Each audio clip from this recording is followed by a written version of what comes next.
pictures on the thing. That's just not fair. No. So it's $507 sitting Oh, fines. goodness. We're live? We're live. Okay. Okay, thank you. Okay, well, welcome to the June 8th meeting of the Raleigh County Commission.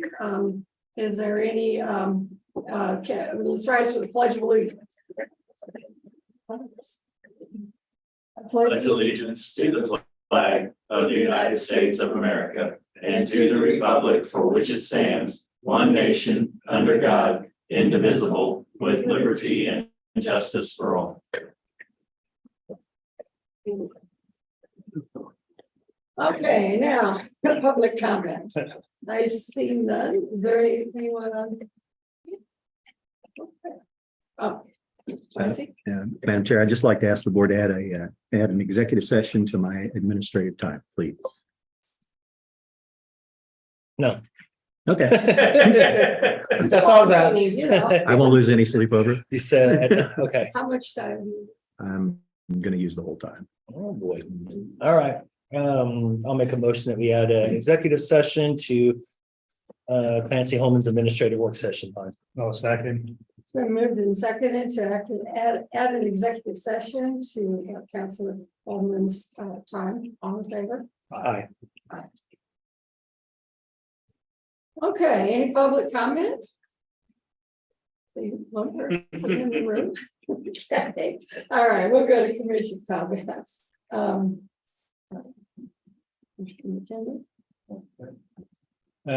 Tuesday evening, I attended the Leonardville City Council. We've been asked about clearing needs on the alley easement. And the easement was designated, I guess, on the plat, it showed it, but it hadn't been officially thing. They had to pass a resolution opening up the easement as an alley. So they did that. They had it lined up to do that and they passed that. And they said they could get in there and start clearing the easement pretty soon. Then Wednesday was the board of directors meeting for Flint Hills out of us. Yeah, main item business was the approval of the 24 budget. Had a long presentation, went over what they've done over the last couple of years and what they hope to do in the next year. Reviewing where all the money comes from and stuff. And with the opening of the points, they now have 4 bus stop shelters.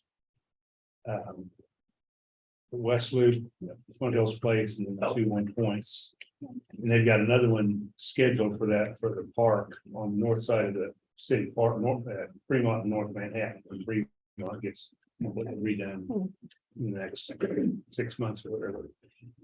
And then we also had a discussion on different ways to increase the use of the bus. That, there's a lot, better ways to publicize it and stuff. There's some ideas.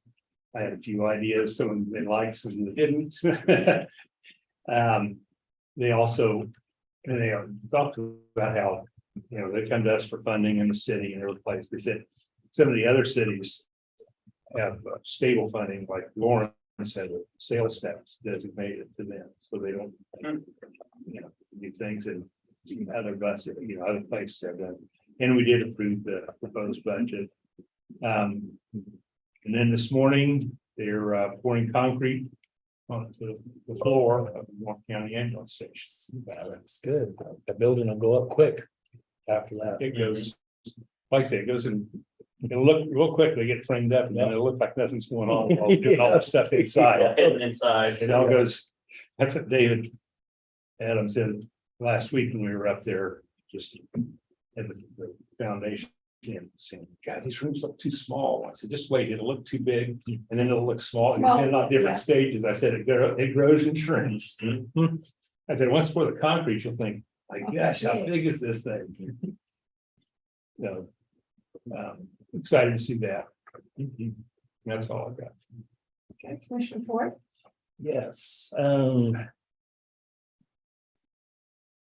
Get pulled up here. Yeah, it's been kind of a slow week, but it hasn't been a quiet one for sure. Tuesday afternoon, I did take in a webinar hosted by Amazon Business. It was titled Disaster Preparedness. It was a presentation discussing how Amazon business is willing to work with local units of government when it comes to specific man-made and natural emergencies. In 22, there were 15 large weather disasters. 2 of them were in Kansas, a tornado outbreak down in Wichita, and then wildfires. And technically, I would say they're kind of a third one if you take in the windstorm from December that kind of, in terms of trying to get through that, started kind of at the beginning of the year, but they didn't add that one to that one. But anyway, that was, and those statistics and data from the National Centers for Environmental Information.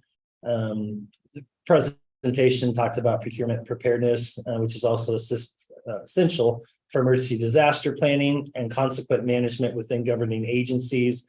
They also talked about early planning and effective preparation, including mitigating extreme dangers when possible, the restoration of essential services after the fact, and engaging in the reconstruction processes afterwards. So it was a pretty good presentation. It sounded interesting, so I decided to do it, I guess. Also wanted to commend the Kansas Association of Counties. They have an excellent write-up and history lesson on the ad valorem, local ad valorem tax reduction fund in this month's e-newsletter. And just kind of talking about demand transfer just in general. I think it's important that we all understand the value and the importance of these transfers, what it means to local units of government and their ability to provide effective services, and also to the Kansas taxpayer who funds those processes and services while keeping in particular property taxes as low as possible while doing so. So I think our work cut out for us on the education side of things. But as I mentioned to Clancy earlier this morning, might be good to get that out and about here and start that process at some point in time. Also, a heads up, Ogden is having its annual summer event downtown, hosted by the T-Bars Motorcycle Bike Club. Starts at 9 a.m., runs to roughly 11 p.m. They'll have lots of booths with items for sale, food vendors and trucks, and live entertainment throughout the day. I do believe the majority of those proceeds go to helping next year's event, but it also goes to a lot of related area charities and 501c3s as well. And just lastly, wanted to congratulate my other Wildcats from Kentucky for making it to their second super regional in baseball. They'll be playing a best of 3 series over the weekend versus number 3 LSU in Baton Rouge. It's gonna be tough, but get my fingers crossed. Go Cats. That's all I got. Okay. All right. Well, Tuesday I spent some time in the office going over paperwork, working on projects and meetings. Later in the afternoon, I had a meeting with Julie Gibbs. We went over her activities for the month, which she'll present a little later in the meeting. And then discussed her thoughts and ideas on the 410 proposal presented on Monday's meeting. And she agreed to go in focus with me in Shiloh on Tuesday to talk about that. So Vivian's working with both of them to kind of get them prepared. So I'm in Shiloh on Monday. So anyway, then Wednesday I attended the Westwood Business Association meeting at Rocket Cays. Featured speakers were state representatives Mike Dodson and Kenny Titus. Dodson talked about specific bills that have gone through the legislature this past session, what passed, what didn't pass, and spoken length about how bills are presented and how they go through the process to be voted on or not, and all the different committee heads and all those kinds of things, kind of an education. Then Representative Titus discussed some of his committee assignments. Some of them include water programs and corrections and judicial. He said he was appointed to that because he's an attorney. So, he also discussed regulations on daycare facilities and how he thought they were not flexible enough to attract new businesses. He also talked about the flat tax proposal that he supported and that wasn't passed. He also talked about the excessive surplus in the state, not knowing what to do with it, I didn't get a chance to ask questions or talk, there was really a long, he said there's something like, I think it was like $4 billion surplus. Mostly federal funds from COVID, but still. Yeah. So, the military relations luncheon, wasn't held this week. It will be held next Wednesday as a breakfast meeting in Junction City in conjunction with the opening of the museum next week. And then I had some really sad and concerning news from my hometown of Atwood this week. As Rollins County High School, it's over 100 years old, was destroyed in a fire. Determined an arson by two young boys, 12 and 13 years old. Isn't that just? So they are in custody. And I don't know what happened to fire alarms. Apparently they broke into the art room and started a fire with chemicals. Man, high school's not that bad, guys. It's not that bad. Yeah.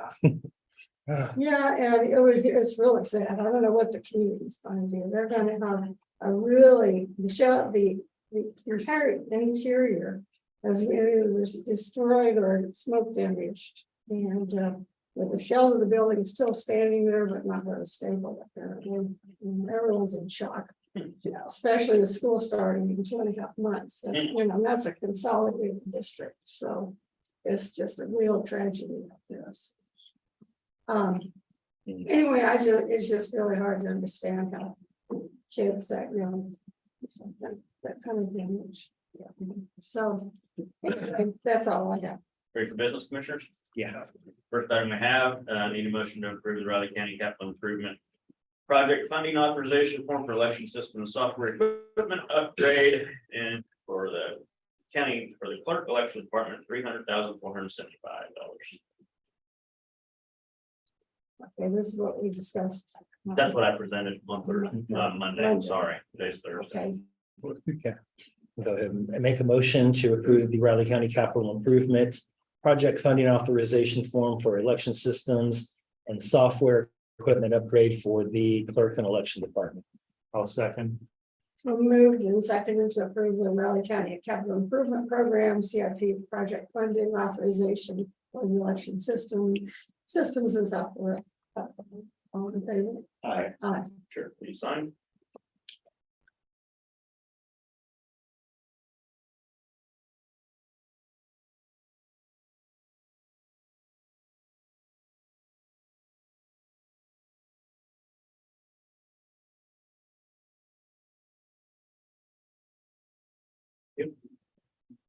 Next, we have Raleigh County Personnel Action Forms for Marie Stevens, new hire customer service 1 rep in the treasurer's office, and then Betty Hughes, new hire customer service 1 rep in public works department. All 3 sign, please. Commissioner, do you have any topics for city council meeting? Looks like there's an oh. No, that was the. Yeah, that's must have been. Now, there was a topic on there and it's, Oh, yeah, the efficacy station.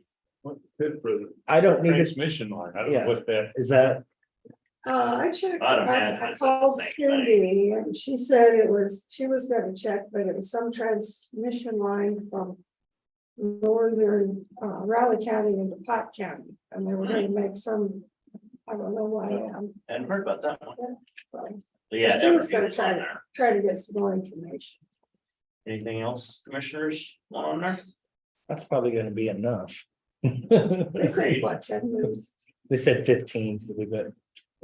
Well, probably create some dialogue, I'm sure. Mhm. All the commissioners want to attend Good Morning Manhattan on Thursday, June 15th, at 7:15. Yeah. Yes. Clancy, No.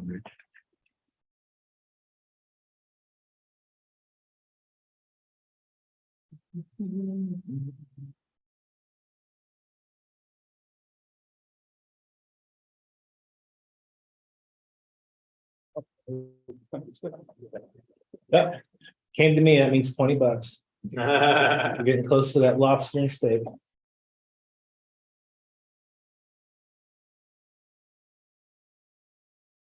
I'm just glad we got the green paper then. hard to find those green trees. Oh, no. That was the problem.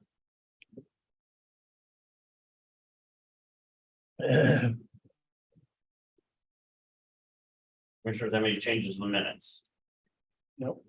No, I didn't either. Okay, we'll go ahead and make a motion to approve the minutes as written from the June 5th meeting in Riley County Commission. I'll second. Been moved and seconded to approve the minutes from the June 5th meeting. All in favor? Aye. Aye. Tentative agendas look okay, commissioners? Well, I had something on one of them. Thank you for just letting me know. Yeah. Any items for next week's press conference, commissioners? Next at 9 o'clock, commissioners, you have Mr. Holman's executive session.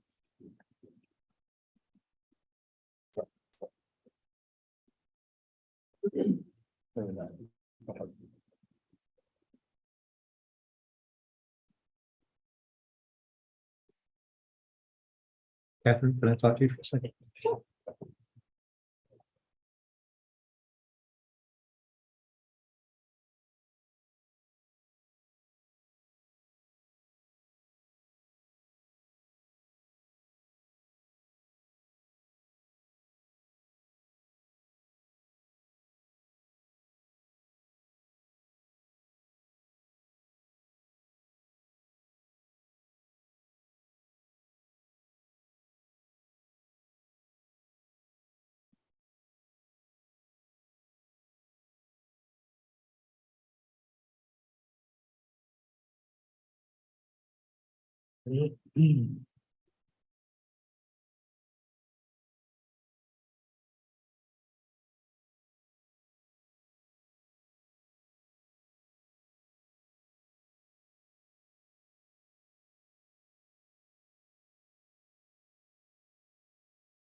Paper.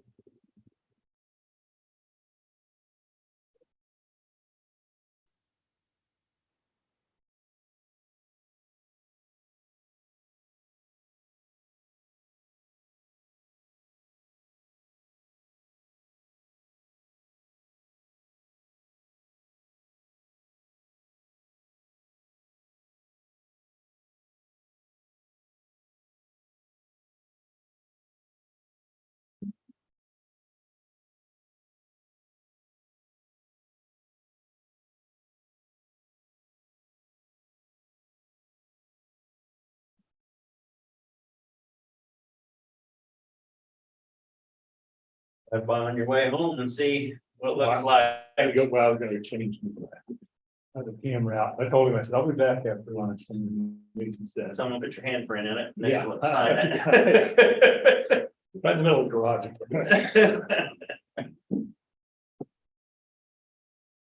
Something we will have to keep in mind is, just prior to getting it done, and I'll try and remember to say something for you, Ken, but, get a plaque. Generally, when we have a new facility, a plaque made with all of those involved in the commission listed. Knight Anderson, builders, commissioners, all that good stuff.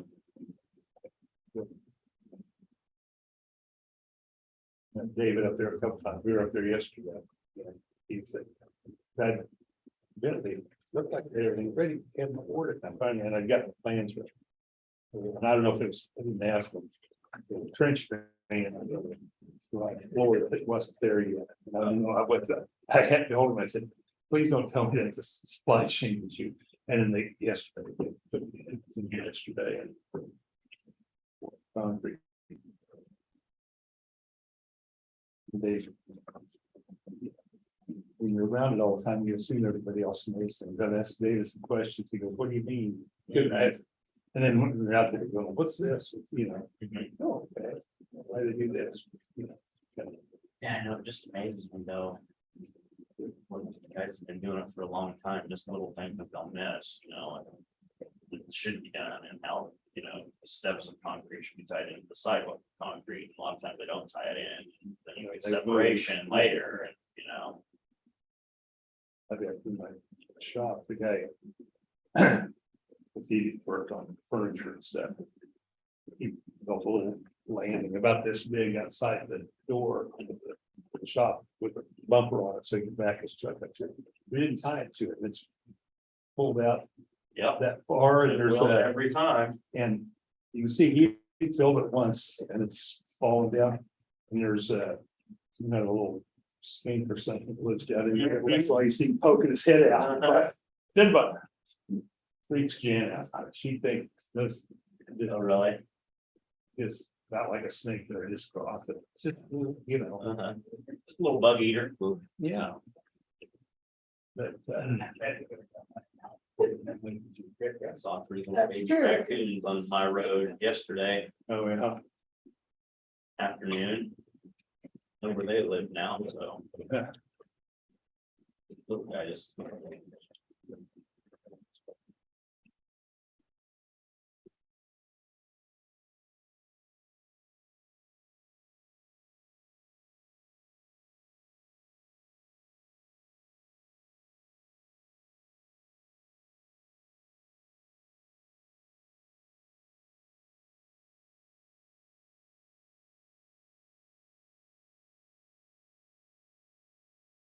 We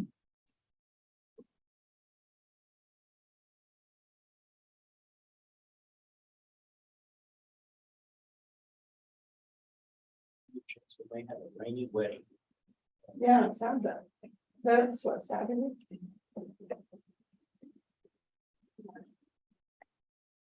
You have a plan B, don't you? Yeah, and she's got the right attitude about it, what you have to, if you're gonna do one of those, you know, yeah, Well, it's big enough barn barn there. moving inside in that big barn. Yeah.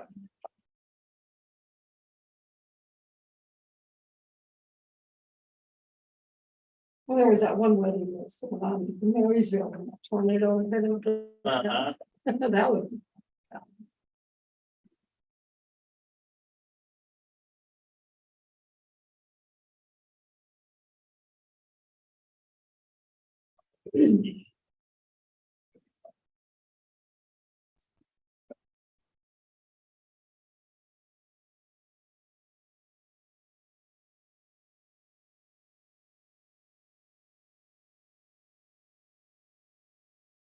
It'll be falling pretty much rain all day.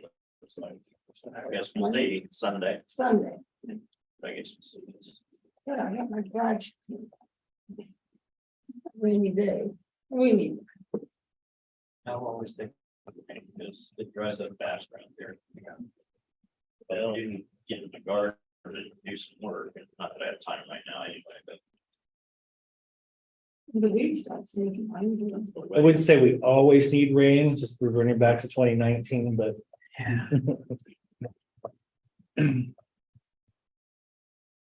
Well, here, we're gonna have the worst wheat crop that we've had in like 60 something years. Really? Green crop of, Wheat. Wheat. oh, wheat crop, Yeah. yeah. Getting too much, It's- right?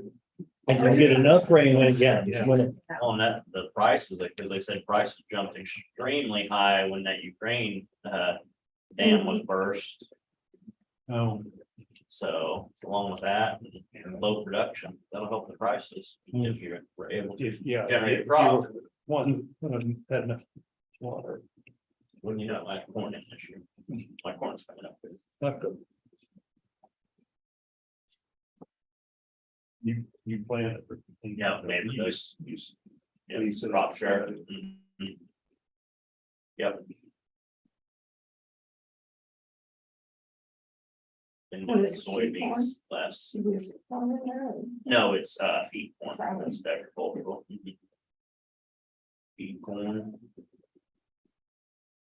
Yeah, that's what was maybe raccoons, keep an eye on. they will be. Yeah. Their entry is just right beside one of my fields. Oh. Their entry is just right along the road, I know exactly where they're at now, Oh, there's a hole that they live in, yeah, because I stopped and watched them, I got a picture on my phone of one of them that didn't make it in the hole yet before I got there.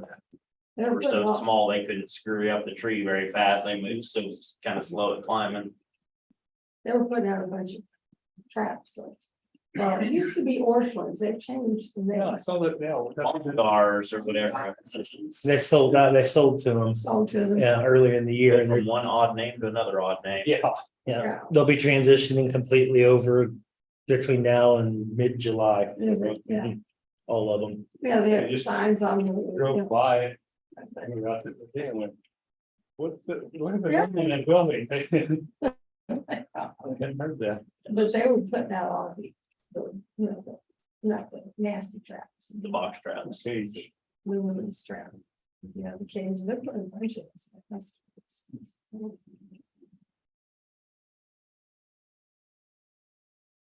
And those little raccoons will eat and drink well because they're right beside my creek and right beside my corn crop, so they will have plenty of food. They love. And plenty of access to crawdads. And the creek has a lot of crawdads. They're like products. Oh, raccoons love crawdads. Frogs.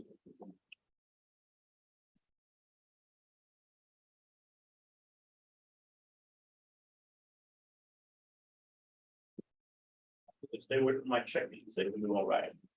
They like chickens too, huh? They will, they will. I don't like the food one. Yeah, no, raccoons that don't be readily killed. Possums are just going to eat the food. That's sort of. Every once in a while, have possums and kill adults. They could, you know, there's this, oh, catching them. Well, they get them at night though, you know, when they're roosting, Oh, you know. okay. That's it. That My cop wife keeps wanting to grow corn in the garden. Haven't got a fence yet. Yeah. I said, no, get a fence up. I used to do that too, in my garden's like 60 yards from the creek, you know, and I did that early on. Coons always get it the day before you're about to pick Oh, it, you yeah, know, they know exactly what they. they can smell it for sure. That's what everybody tells me. No corn until I get the fence. And I thought I had a raccoon and a stupid squirrel that was robbing me. Oh, they're good. They go after everything. I got the squirrel. I have a bird feeder on the corner of this thing. Mhm. Somehow the squirrel got up there, so I said, okay, I'll go out there and put some oil on, so we can't get up to.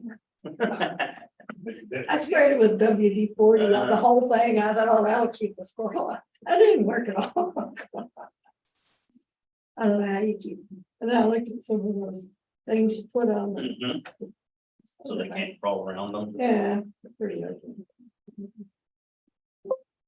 You see the guy. That the squirrel. What they call it, venture for, you know, they'll build these whole, they put some corn out there and the thing. And the squirrels try to go through, and you've got all kind of traps. So Mhm. they go through one place and step Yeah, drops I will. through, and I will. they'll drop through the next time they'll figure out how to Figure out run. They how go to to the go. next one, and they, you know, and this guy has this whole big. Thing set up in his backyard. I saw And yeah, you know, the squirrels the first few times, they can't do it, they go to the next one and have a look at it. And scoot around. Yeah. I haven't seen that. I've seen the new bird feeders that come out with to keep squirrels out of them. It's got these little like U-shaped things that come out of there where the birds can perch on them. It's just light enough that makes it work, but if a squirrel gets on there, it spins. Yeah. And you see these squirrels spinning around trying to hold on and then they fall over. And there's one video of it where it sees the squirrel on the ground trying to walk afterwards. Yeah, they don't harm them or anything, but it does mess them up pretty good. I haven't seen that. Saw one guy where he built a squirrel catapult. They put the corn in a bowl, you know, and they kind of, you know, pick around the edge, and then when they hop in the bowl, they fly out 50 yards. They're probably thinking, as a guy didn't even know it was a flying There squirrel. you go.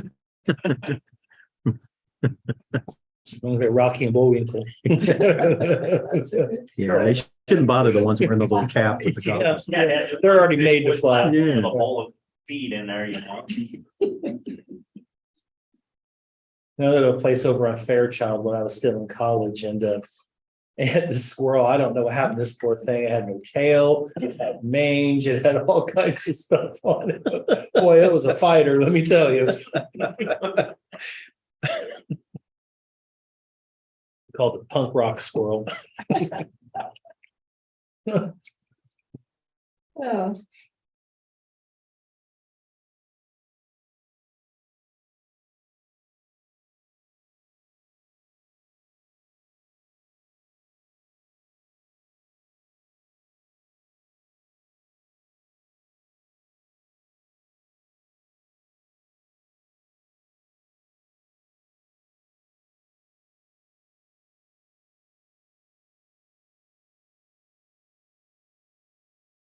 time you finish reading all that. You know, 9 o'clock.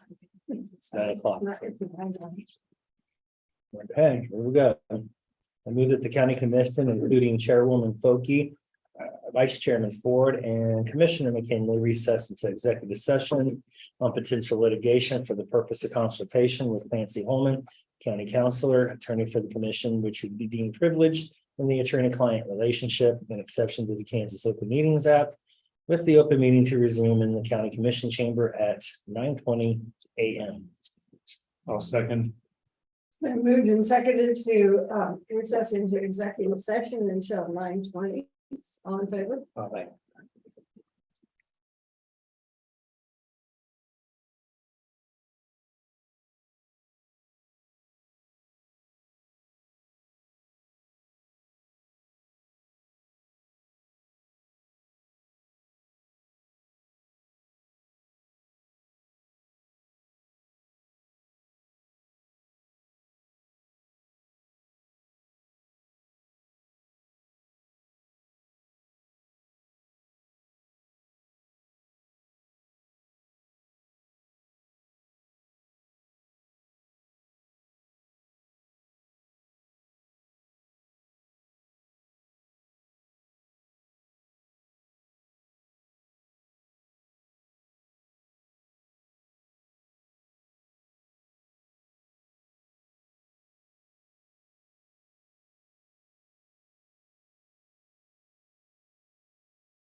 And then you can. We'll go ahead and move that the Board of County Commissioners come out of executive session. I'll second. So moved and seconded, the board come out of executive session, all in favor? Aye. I'll also move that the record reflect action shall be taken consistent with the consensus reached in executive session. Second. So moved and seconded, that action was, will be taken, based on the consensus reached in executive session, all in favor? Aye. Thank you, Commissioners. That's all I have. Thanks, sir. Morning. Ready for me? Yes. We had previously requested and were awarded funding from 4 different funding entities for up to 8 individuals to attend the National Association of Drug Court Professionals Annual Conference, which is being held in Houston this year. The estimated cost per person is a little over $2,900. This year, we're only able to send 6 drug court team members to this year's training. So 2 of our own county employees are wanting to attend or even to attend. So we're just needing to request out of state or permission for out of state travel. So you're sending 2 out of the possible 6. That's what you're saying? I You've got- apologize. There's 6 people are going, just 2 county. employees. Oh, okay. Sorry, so Gotcha. the other Okay. one, we don't need to request permission Okay. for, but Okay, the other drug court are volunteers. we have a couple of county mental health employees, actually Oh, 3 okay. county mental health employees, and I don't think who the other one is, and it just keeps me at this time, Okay, but the others aren't but they're not, county. they need employees, that's permission from what- Okay. commissioners at least. Okay. Now, are you saying in here that this is gonna be funded by different entities rather than us, or? It is, so funding has already been approved by other 4 different entities. The funding has come from appropriations that was approved last year is gonna pay for a portion. Then we also have funding coming from city alcohol, from the BJA grant, and trying to think of the 4th funding source. But these 2 people will be covered, or is? Yes, yep, they will be covered from that funding source, so we're not asking for any money from the convention, we're just asking for the permission to travel out of state.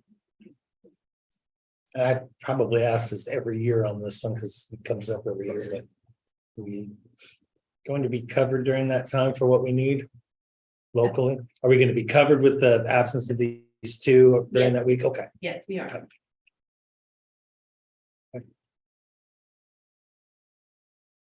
I don't have anything else. Okay.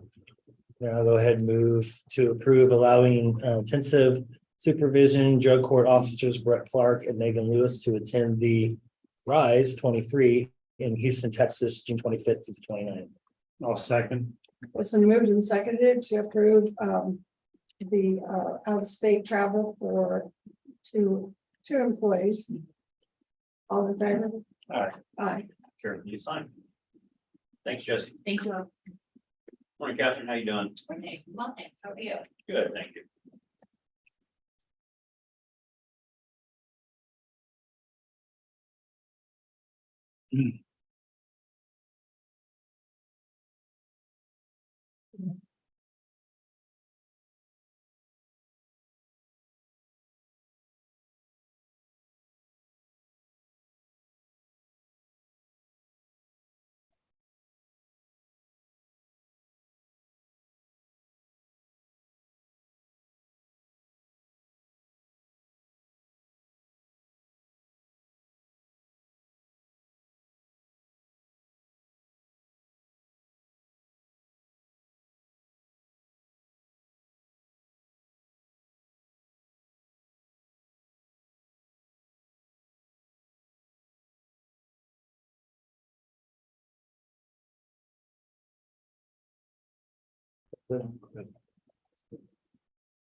Good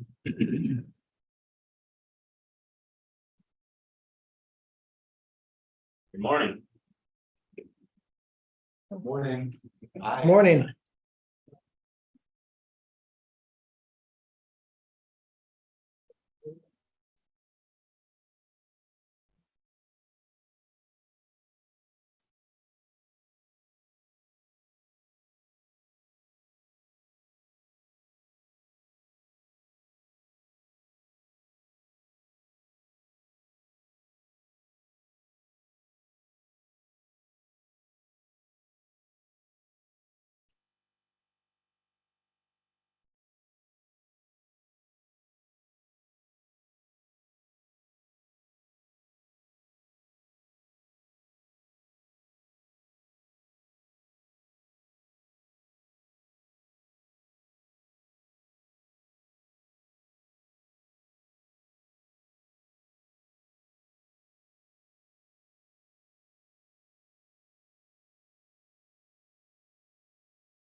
Good morning, Commissioners.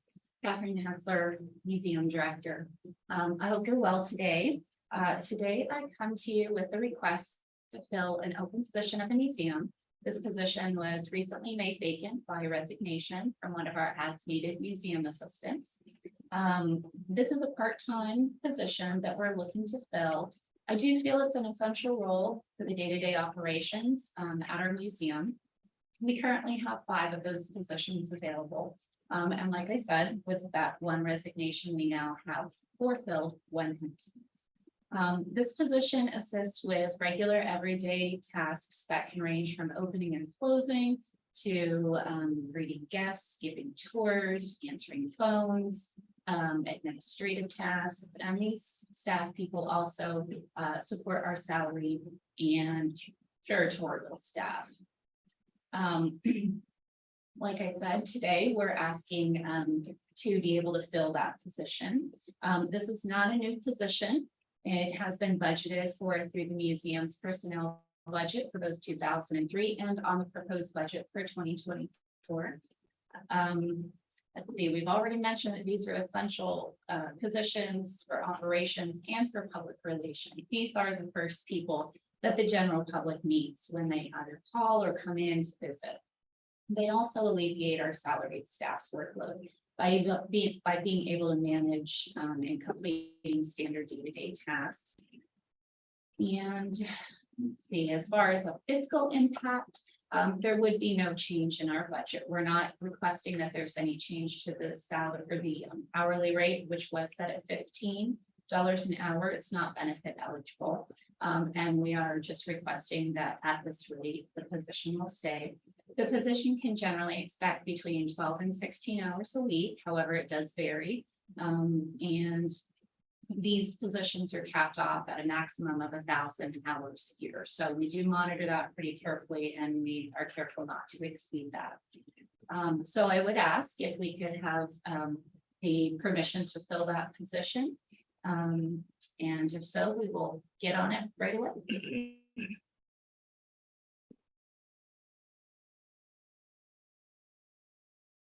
Do you have any questions about the position?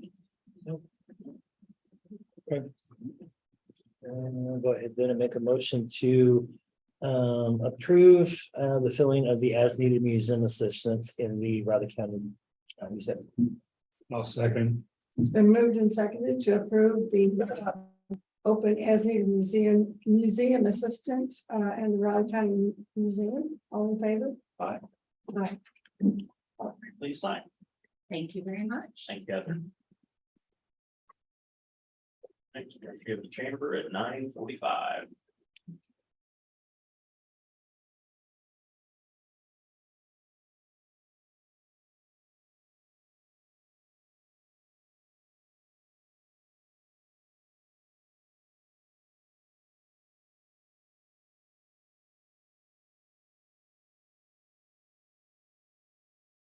Have a good weekend.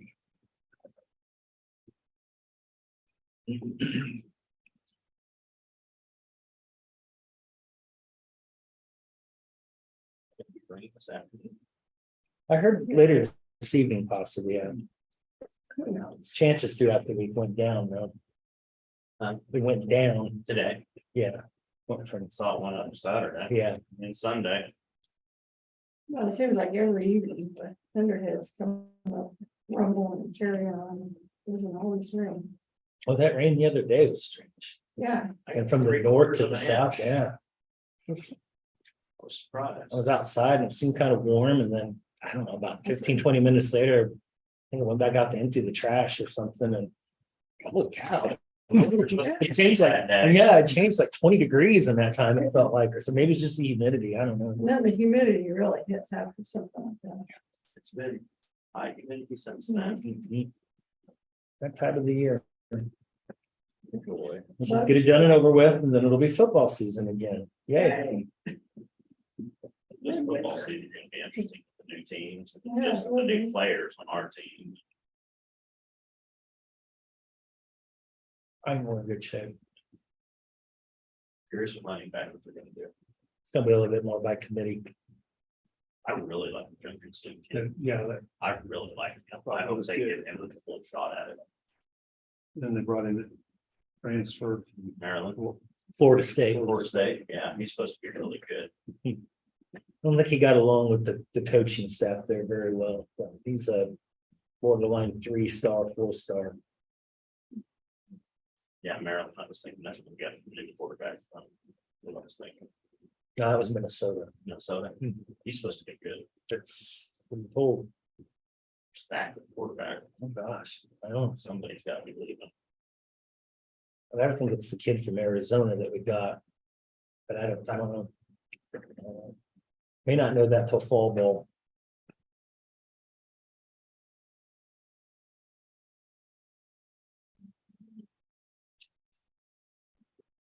You gotta have a 1 to 2 college, just football in general. I mean, you can just about guarantee your quarterback's gonna get banged up or injured at least once during the year. What was it? A 1 year of both of them. Banged up. Yeah, Mike, Greg. I went to Cody Cook 1 year. Uh-huh. Receiver, Yeah, he's in Tennessee now. yeah. Wide receivers coach? We coaching, yeah. Bill Heifel really likes him. Mhm. Couple of local people like to see, a couple of employees would like to see him back. Yeah. Right? One in particular, right? No, two. Two. His dad raced with- Oh, that's right. Uh-huh. Yep.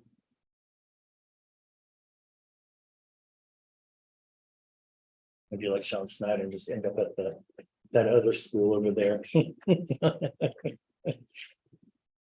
School to the east.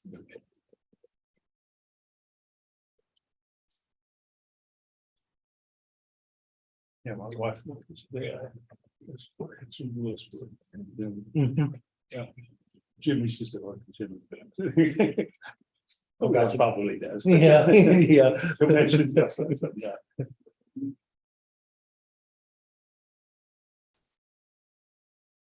And Tennessee's a natural rival of mine because of Kentucky, so.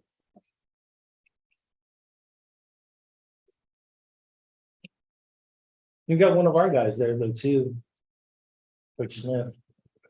Michael Smith. Still in Tennessee. No, he's at Kentucky. He, Oh, Kentucky, okay. I think he coaches quarterbacks there, believe it or not. Sure.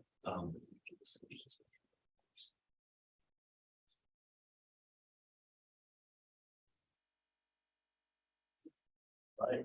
It's up there. Mhm. And bring that, yep. You bet. Yeah, it's just right around the corner, right? If you want, you can go ahead and get it up and running now. So we have a little time. Presentation.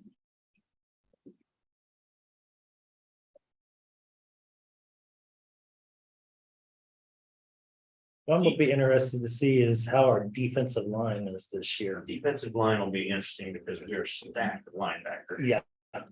We've got plenty of people in the secondary. I don't know how they're all gonna work out yet, but I talked to someone that's pretty close in there and he said, got Green back. He said Duke is full speed and he is tearing him up, mhm. linebacker.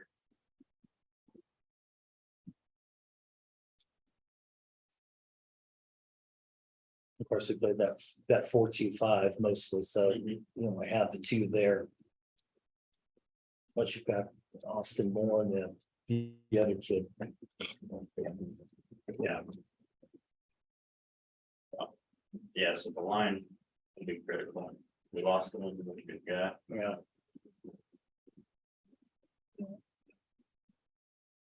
I think we're pretty stacked at wide receiver too. Somebody's gonna have to step up, but we've got, We got better last year. It's a position K-State's always struggled at. And I've never understood why every other Big 12 team has great wide receivers and why we can't get them. And we finally did better last year, but we're really high on this kid that we got from Iowa, Keenan Johnson. when that Garcia kid really starting to show too, I think he's gonna be. You gotta remember the next Lockett's. Yeah. In that 2D too. Is he in it? What's Should your be. say? He's a freshman. He redshirted. Redshirted last year. You got redshirted last year. Mhm. Gotcha. Yeah, it's Tyler's little brother. I think there's one more. It's twins. Twins. That's right. Twins. That's right. One of the other things, he he got recruiting for Grammatica. Yeah. No. Whatever his. Nico, I think is, yeah.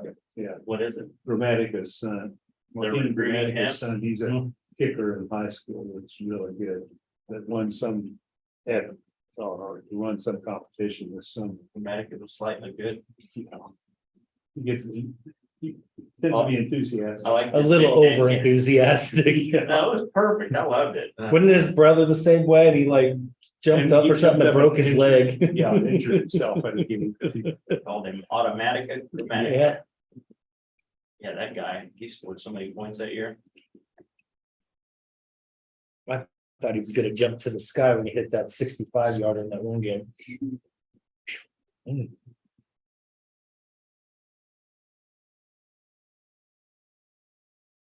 How's our kicker punter doing in the NFL? Did he get a shot anywhere? Philadelphia. Uh-huh. I was hoping he'd get a shot. He didn't get drafted. He's, He signed contract. He'll at least be there through training. I would think, I mean, what he could, One of the two, he's got to be able to make that. yeah. But there's definitely worse in the NFL. NFL went downhill with kickers. I mean, just horrid. But like I said, he could be either the punter or the kicker and the backup to the other one, you know. A few years ago, even Matthew McCrane was still on a practice squad. No. Yeah,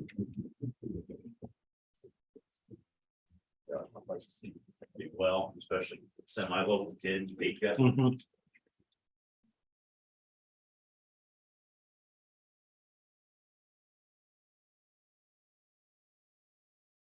What we talking about, Green comes back, I was listening to a podcast yesterday, you're talking about. And he said, yeah, he was going somewhere and he got a phone call from Green saying. He'd been talking, talking to the NFL people, but his draft, because he was so injured, they were, wasn't. He wouldn't get the attention, he said, would it be okay if I came back and was, yeah. I've seen him in the gym. I mean, he's legit. I mean, legit, Oh, yeah. legit.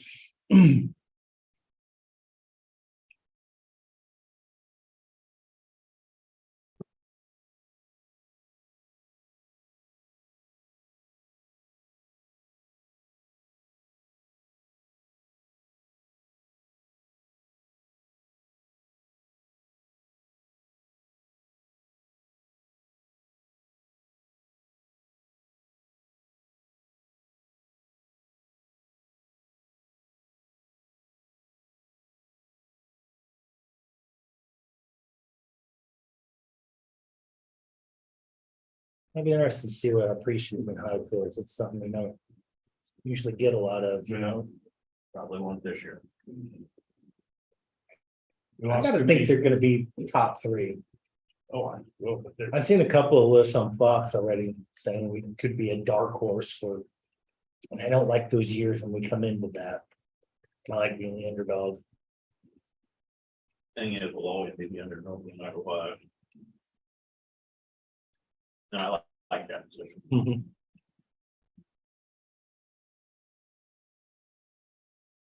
The one team in Big 12 to look out for this year's Texas Tech. Oh, really? Here's what Nebraska and Colorado. Yeah.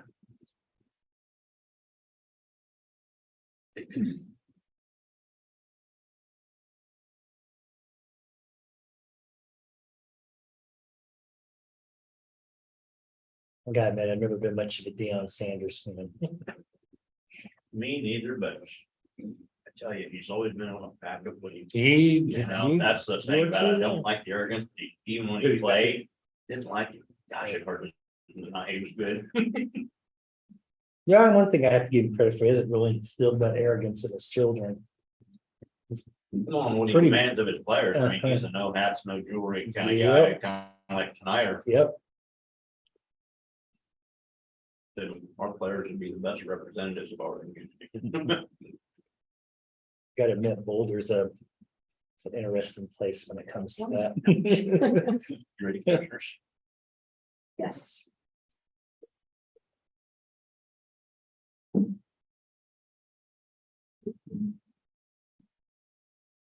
Good morning, Chair Fogarty, Commissioners McKinley and Commissioner Ford, Christian Bishop, Military Relations. I just wanted to give you guys some updates and then I'll kick it over to my colleague George to give a chamber update. So one, I'd like to wish 180 a happy birthday. Today is their 106th birthday today. So you guys get a break. They're having cake up there at one of the DFATs. Military, the MRC breakfast. I would apologize for all the changes, but it has been solidified Tuesday, June 13th at 8 o'clock. We will have a combined breakfast with the Junction City Chamber in honor of victory. And then it does align with the museum reopening, which will have their ribbon cutting at 10:30. As I mentioned, ribbon cuttings at 10:30. And then our other big event after the breakfast is the Kaw Valley Rodeo, where we will have Military Appreciation Night on Thursday, July 27th. We will be giving away over about 1,500 tickets to adults and families at various locations, Briggs and on the Fort Riley MWR and the USO. Thursday night, we will have what we would call a no-dough dinner, so free dinner for soldiers and families to come out. The 1ID band will be playing, and then they will, the color guard will present the colors, and then they will sing the national anthem for Thursday night. And then just as you guys know, it is PCS season.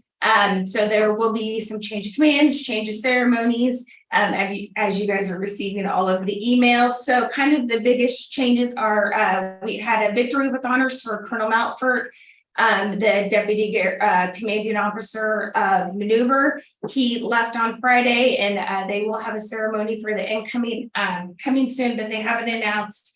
And then the combat aviation, the change of command for Colonel Arriaga. It is now Colonel Corrigan, and then the 1st Brigade had a change of responsibility from Shaco to Collier. So just, as soldiers go out, new soldiers are coming in. You won't see the rate as high as what it typically is because the Army is operating at about an 80% manpower. And then the other biggest update is in 2020, the DoD had announced base and installations would be their names changed. So you will start to hear as bases start to change. So for example, Fort Hood is now Fort Cabezos. So you will hear some of that. So I can send you the update. And then Fort Bragg just turned to Fort Liberty. So there's 4 more bases that will have changed.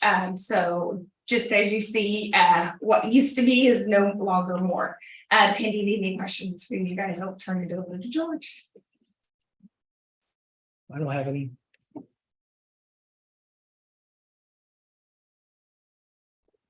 Morning, commissioners. It's great to see you. Thank you for having us. And I have a few slides I'd just like to pull up.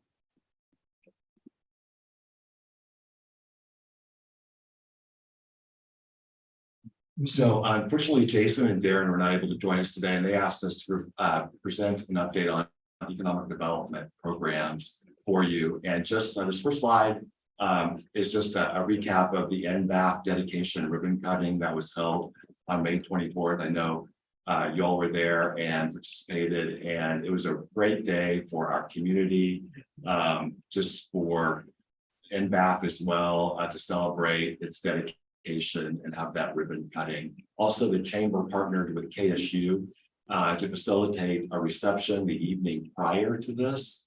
That was hosted by Senator Maria. And so the chamber helped kind of put that together, and we were honored to be able to do that. But just a great day for our community.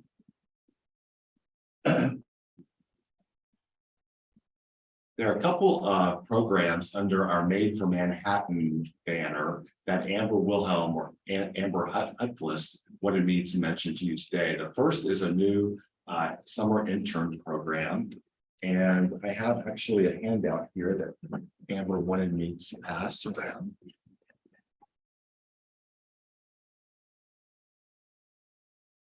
So our summer intern program is actually kicking off tonight. We have our kickoff event at the Flint Hills Discovery Center this evening. It's a kickoff social, and we'll have our summer interns coming there to meet with various business folks, community leaders, all that. And if any of you are available, you're more than welcome to join us there this evening. starting at 5 p.m. But this is basically a great way to engage young people with our area companies and organizations who can use summer interns. And we're also partnering with K-State Athletics for some of their student athletes to also become summer interns as well in our community. The second program that Amber is leading and putting together is a new dual career support program, and I also have another hand.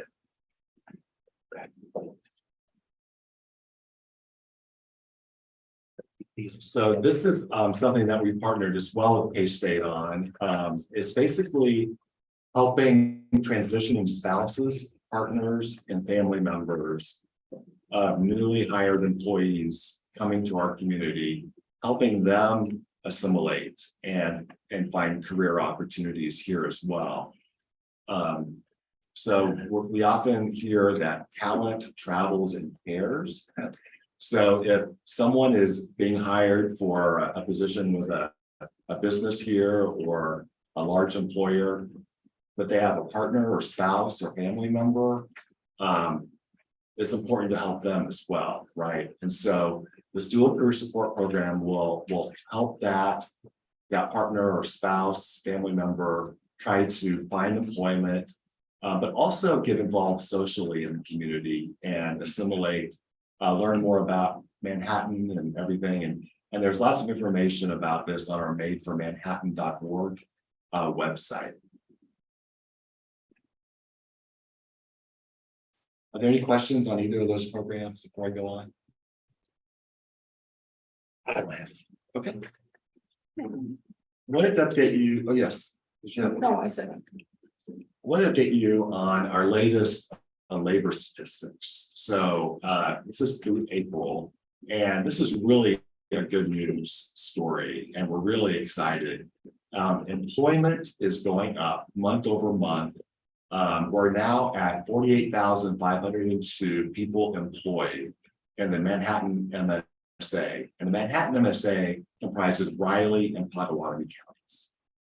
So, but that was an increase of 4.6 year over year. So April 2023 compared to April 2022. It was an increase of 4.6%, which is great. Our labor force, or our labor pool, was 49,733, and that's increased over 5% year over year as well. So employment labor force going up, the trends look really good. Unemployment rate is down, so it's only 2.5% in April, which was down from March. So we're really excited about that. And then also, if you look here, all metrics have surpassed where we were pre-pandemic. So in February of 2020, which was the month before COVID hit, we looked at those numbers. And here in April, we have surpassed each of those metrics of where we were in February 2020. So we're excited to keep growing. Just some things we're doing on a small business entrepreneurship perspective. Some really exciting things happening. First of all, you're probably aware, but just to reiterate, the Chamber and some of our partners made a request to the city for economic development dollars to support a fund for a revolving loan program to help small businesses and entrepreneurs. And the city did approve $250,000 in year one for this fund, which is called the Elevate Fund. So we're really excited, and the Chamber will administer those funds in that program. The second bullet highlights how the city also received a grant from the Kansas Department of Commerce, $1.5 million grant for the Garage Entrepreneur and Innovation Center. And this garage will be in the Aggieville parking structure on the first floor there, a portion of that undeveloped space in there. So we're really excited to kind of get an entrepreneur innovation hub there going. And this grant will really help. And then the Chamber's Diversity, Equity, and Inclusion Committee is also looking at how do we support small businesses, entrepreneurs, especially those who are diverse, underrepresented. And one thing that we're planning is an educational networking event for these small businesses and entrepreneurs to help them build relationships with financial and professional services industries. So we're going to invite chamber members who are banks, accountants, financial advisors, attorneys, insurance agents, all of those come together to meet with these small businesses to help make those connections and help them learn more.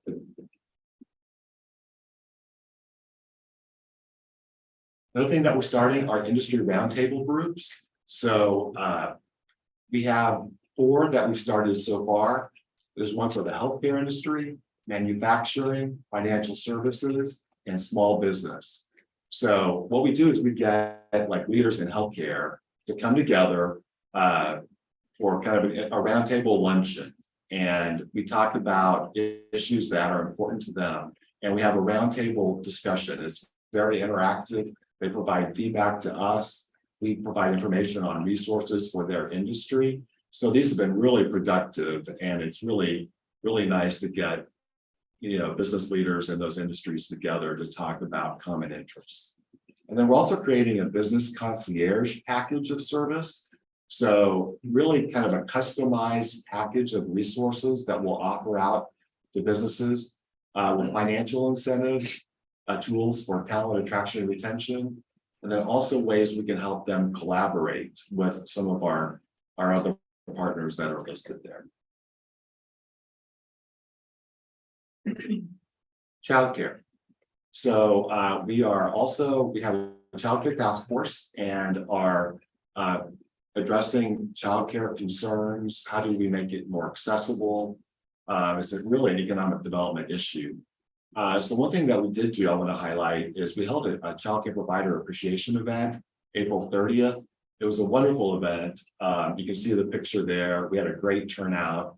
Over 50 childcare providers from our area were recognized. Those providers from Riley and Potawatomi counties and Fort Riley. And we partnered, you can see some of the partners there listed. And we really appreciate their support, their cooperation. The Riley County Health Department, Raising Riley, Child Care Licensing, Riley County Extension. We're all critical in helping plan the event, and then also, being there as partners as well. So the childcare providers, we got a lot of great feedback. They're saying, this is so nice. We really appreciate the recognition. And so I think it was a really good event. And then just one thing I want to mention is our next Good Morning Manhattan is next week on June 15th. And as you all are aware, RCPD Director Brian Pete will be our guest speaker for that event. And we're really excited to have him joining us for that. And we're hoping for a great turnout. So we'll look forward to seeing you all there at Good Morning Manhattan next Thursday. Any questions? Thank you so much. Thanks, commissioners. 10 o'clock.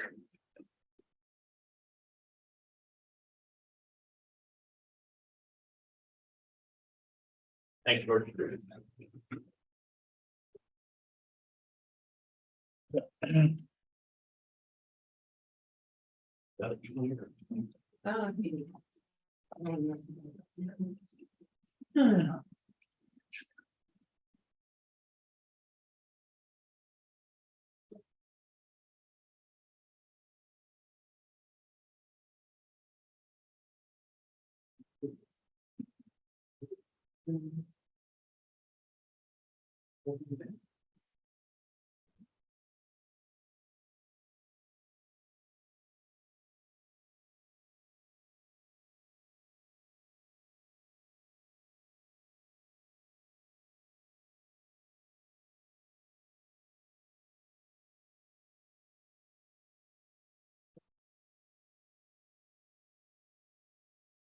Well, in the meantime, make a motion that recess the Board of County Commission and reconvene as the Board of County Health. I'll second. It's been moved and seconded to recess as the Board of County Commissioners and reconvene as the Board of County Health. All in favor? Aye. Aye.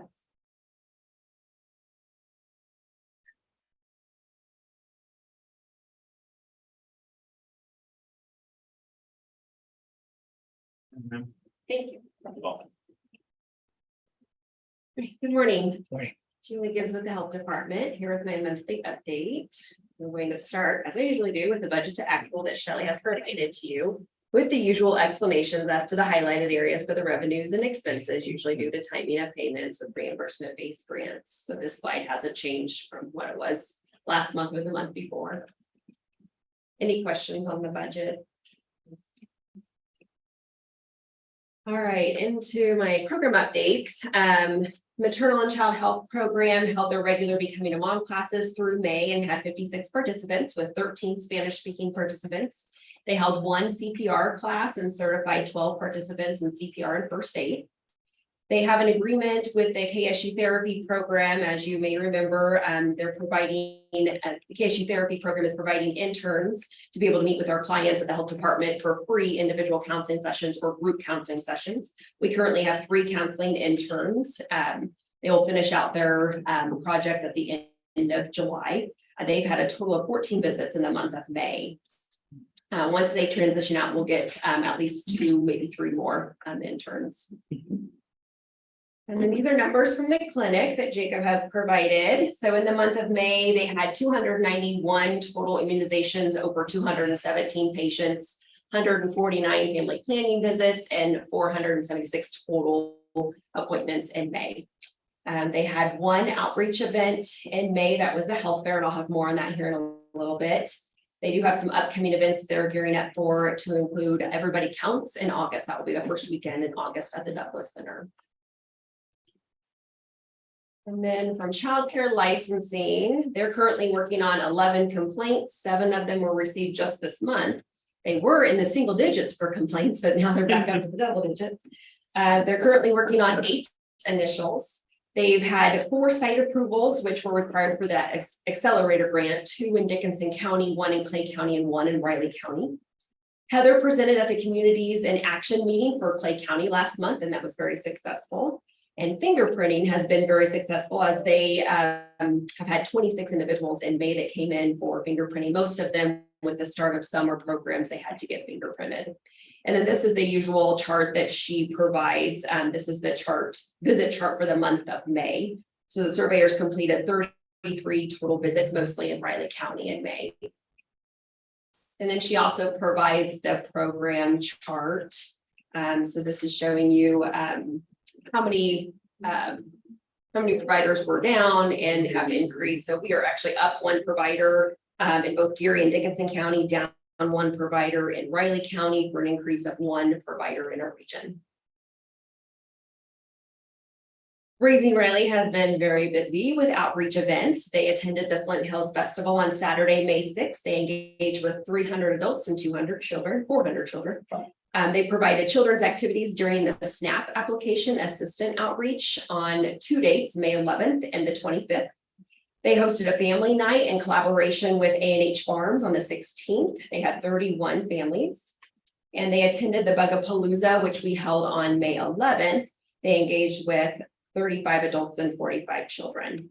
They also completed a few assessments, 17 child assessments. They had 5 new scholarship child orientations and 2 childcare classroom assessments. They also have been busy with family engagement activities. They hosted a parent book club on the 23rd. They had 10 parents. They each received a copy of the book, Listen, 5 Simple Tools to Meet Your Everyday Parenting Challenges. They also started a new cycle of their Circle of Security parenting classes that began on the 6th of May and will go through the 24th of June. And they have 5 parents registered for that class.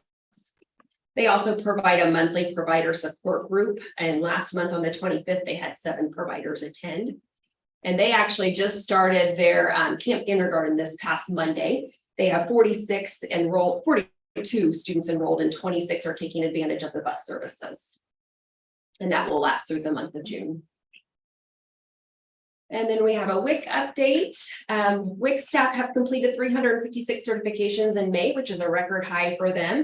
To put that in perspective, they only completed 275 in April and 283 in March.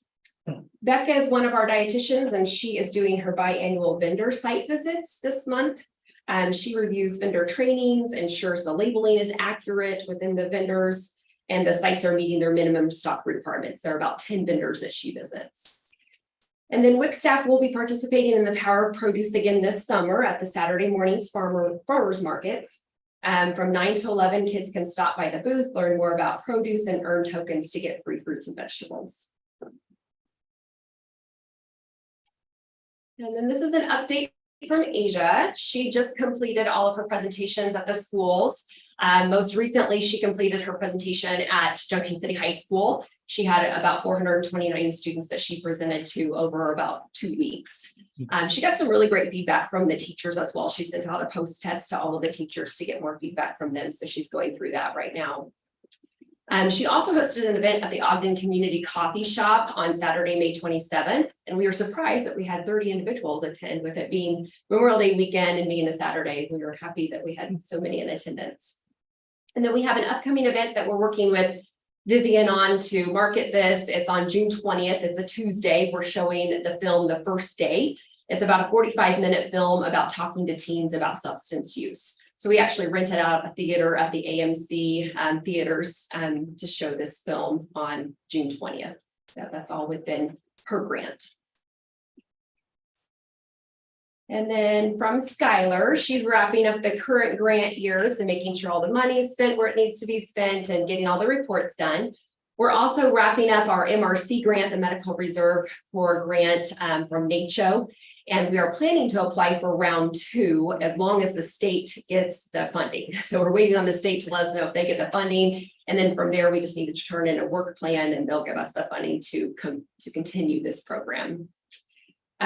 We're also working with ESF 8 partners in the county to ensure the continuity of operations plan is up to date. EFS stands for Emergency Support Function. It's part of the emergency response plan that includes public health and medical services. We held a drill with partners in the area earlier this year, and many of them followed up with Skylar and Baldwin to get more help on their COOP. Along with all of this, Skylar's gearing up to present at some community events this summer, including Everybody Counts and Pet Palooza, both happening in August. We've also completed some school surveillance that I would like to show you. We actually revamped the school epidemiological surveillance form. USD 3D3 adapted this at the beginning of the year, at the beginning of the calendar year.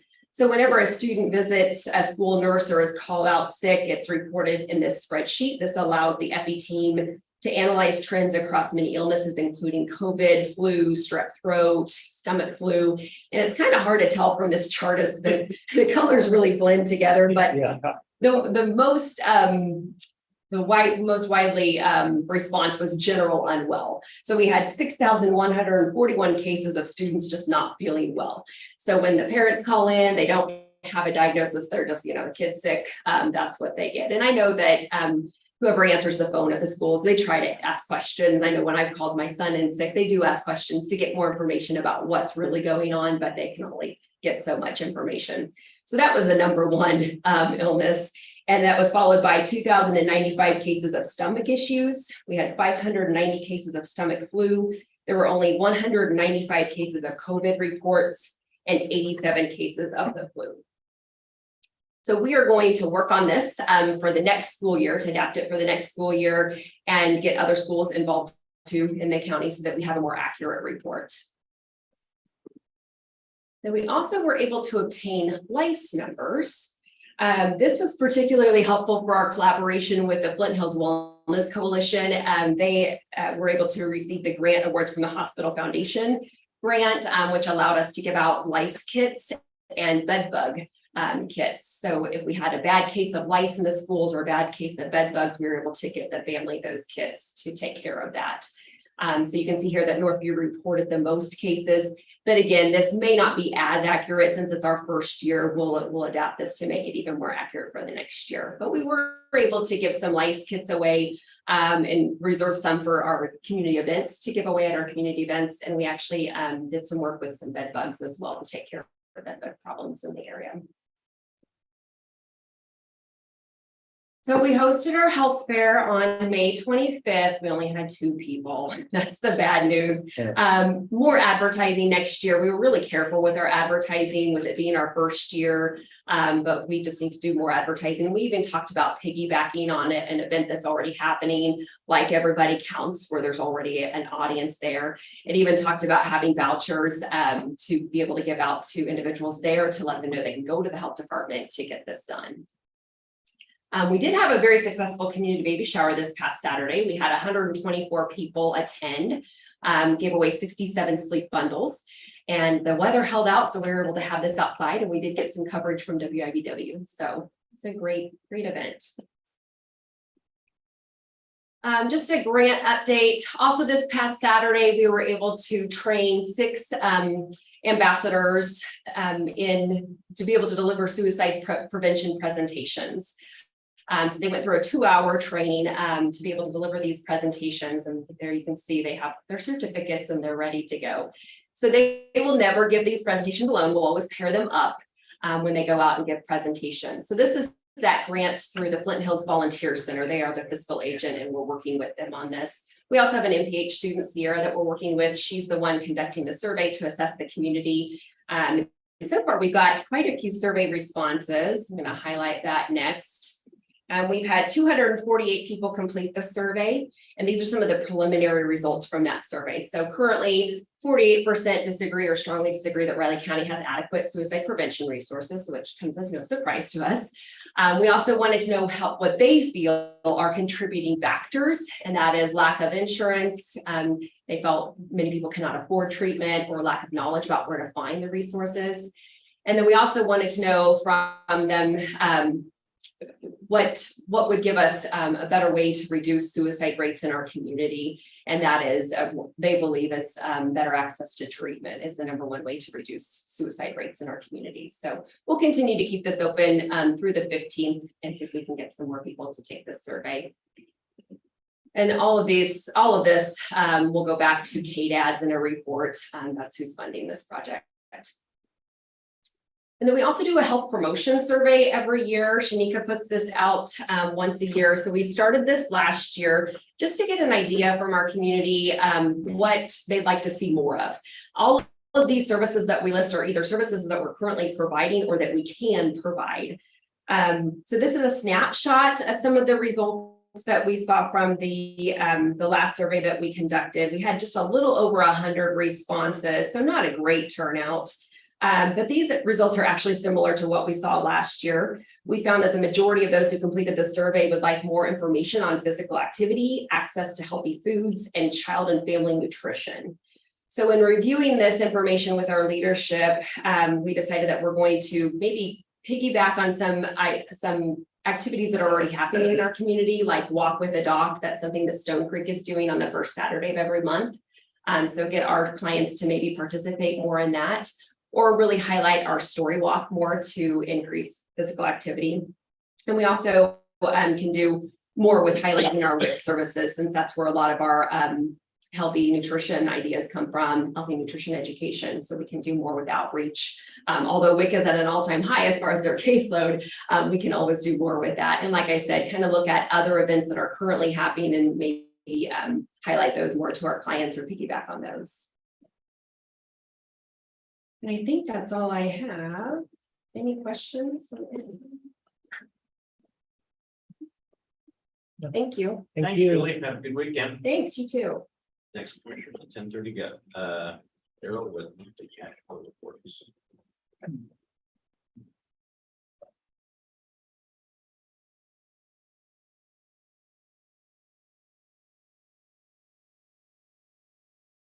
That's great.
run off or something, just because I was coming over or what? Yeah. Okay. Oh, let's all take a break, go outside. Carol won't mind. Well, I'll start my presentation in 2 seconds, get it done, that way, you know. Yeah, well, it's quite a break here, so it's. It is bad. You know, walk 12 around the minute house. break, isn't it? I'll start. Yeah. Yeah, we had to take a 5-minute one last night, because Wait, what? we had to take a 5-minute break last night, because we sat for like 3 hours. Yeah.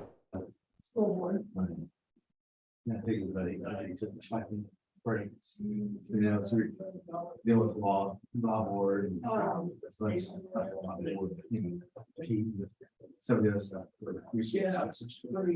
Schools and what they do and whatever. And, the common kitchen, we're probably well. Yes, it will. Some of those other construction type stuff we've been going through. Yeah, you know, I'm comfortable with the. Oh.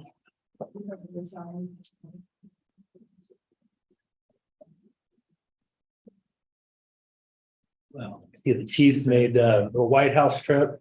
I did, I heard snippets of it. do the thing on August. I thought it was kind of goofy.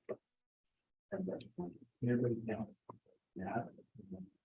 They were when they first started. I still get the emails and everything. Well, and.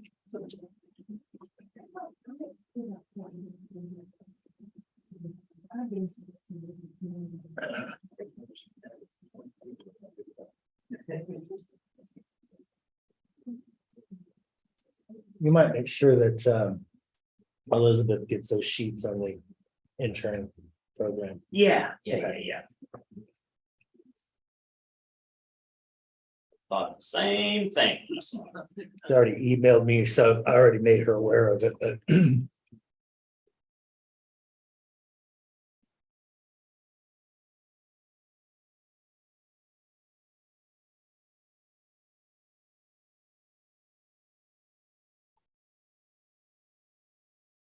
I'm just blown away by these length it's taken to get these trucks for public works. Gosh. 2.5 years.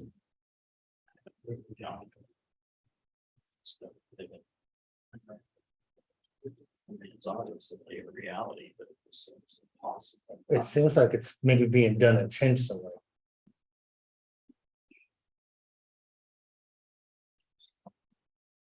Up by the car lots, and there's still very few. I know. You look at them, and it's a menagerie of all used cars of all brands. I keep getting calls about my former truck. The one I traded in about a year ago. They keep calling me, asking me about it. I'm like, guys, I already traded in and no, I'm not interested in making another move. I'm not. Yeah.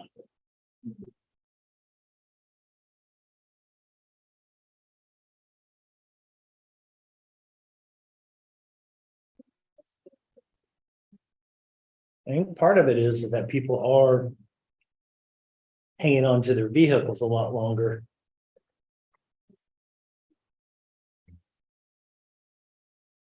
It is, it's longest since I heard the stat just last week, and the average life of the vehicle now is 12 years. That's what I heard too, and I think it's up from 8.5.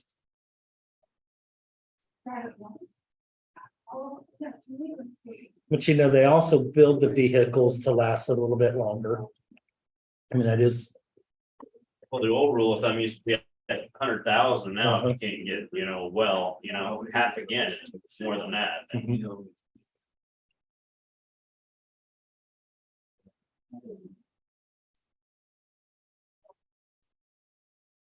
It's amazing what some high mileage vehicles go for. I've seen some online, a 2019 GMC Sierra, not fully loaded, probably medium, middle version there. And I think it had 142,000 miles on it, and they still wanted like 28.5. Yeah, that's even Dave Rand, he's so physically conservative, he's even on his show, they said, this is one point in time, he's always against buying new, but if you analyze it, you may be better off getting a new one if you can, Yeah. based on how high used car prices have got. Yeah. I always develop a formula every time I look at to kind of analyze between a really good and used or new.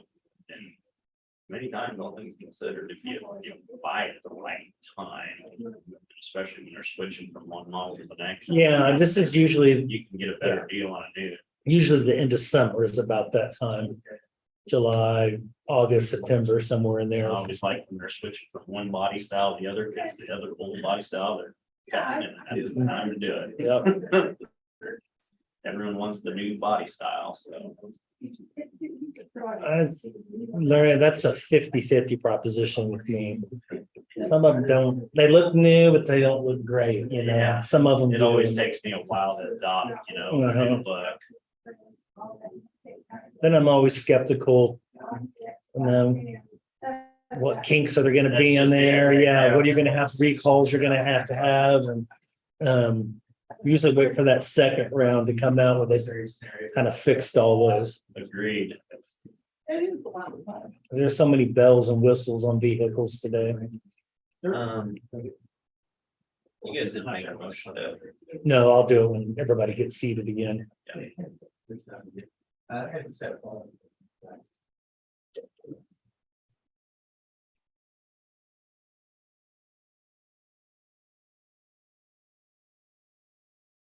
So what, you got one kid left? to Get married, is that it? My oldest, my son, next Yeah. March. That should be a little easier than the other ones, right? We'll see, we'll see. Really depend on my wife to do a lot, so we'll see. At least we have a bit of a break. I was pretty wiped out doing all this. Mm, It's a lot of work. mhm.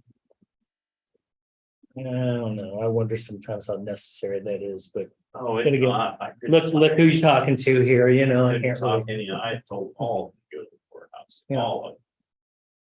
My son wanted something simple and cheap, as did his fiance, but. And they realized even the simple cheap option, you really can't do simple and cheap. No. So now we're going basically traditional, so. We just add term wedding to it. And it's 100%. There you go. Right, so I think I was, what's that better? Oh, National Association. Okay.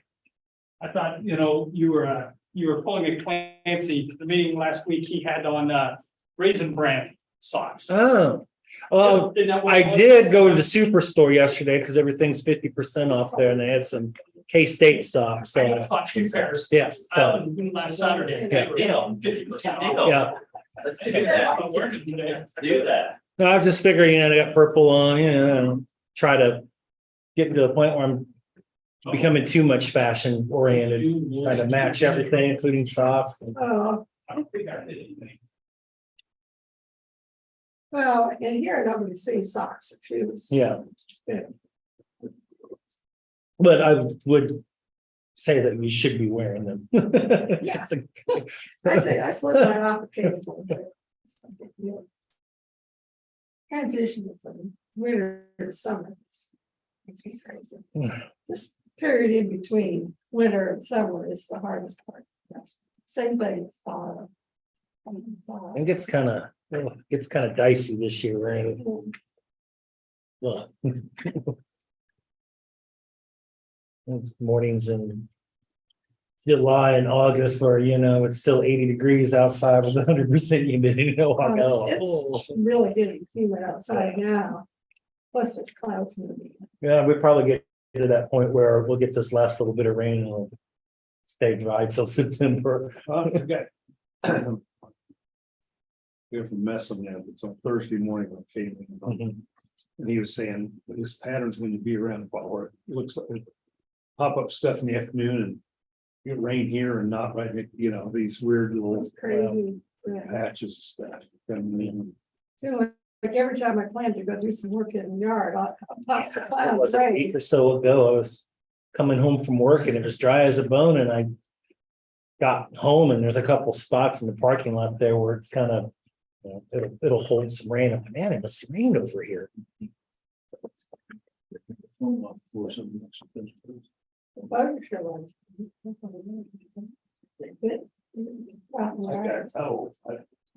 and I wasn't even in the garden that much, but I mowed yesterday. Something chewed on my leg. Bugs don't mess with me anymore. I just figure it's because I become a politician and I become immune. They're like, ooh, stay away, stay away. My dad did. Grass will My like it. dad did get mosquito bites. They blamed on it. Yeah. And he never. Really? Been a politician a lot longer. They still have. Okay, I don't Seek you out. They used to get me all the time, chiggers and mosquitoes and all of it, but You get something that, like when I lived in Florida, lived there. After a while, you get so much immunity built up that you don't get bit. You can always tell tourists. Eat lots of garlic and lots of onion. They really help. I don't really do that That either. really worked? Well, yeah, because your blood, they don't like the blood when it has those chemicals in it. Of course, nobody else will talk to you. That's probably where the thing about garlic with Dracula came about, was because mosquitoes don't like garlic. Bats There's don't a like few other things they garlic shouldn't like either, but Yeah, there's something that gets it. Before we get started, we need to make a motion. I need to Okay. make a motion to make a motion that we go from, reset Adjourn, the Board of County recess, Health and reconvene as the Board of County Commission. Excuse me. I'll second. It's moved and That's seconded easy, that yes. we recess as the Board of County Health and reconvene as the Board of County Commissioners. All in favor? Aye. Aye. okay.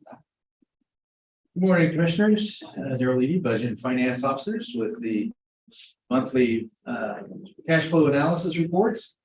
I purposely put the building cash flow up top because it's the only one that has any real questionable issues going on. We spent another $48,440 last month, which puts our budget expenditures to 47.33, and currently we're at 41.7% of the year. So just wanted to kind of keep an eye on it. It's still not going to affect a whole lot, but it could go crazy on you. So it's just a good idea to keep an eye on this particular one. We still have $297,975.05 of unencumbered cash in that account.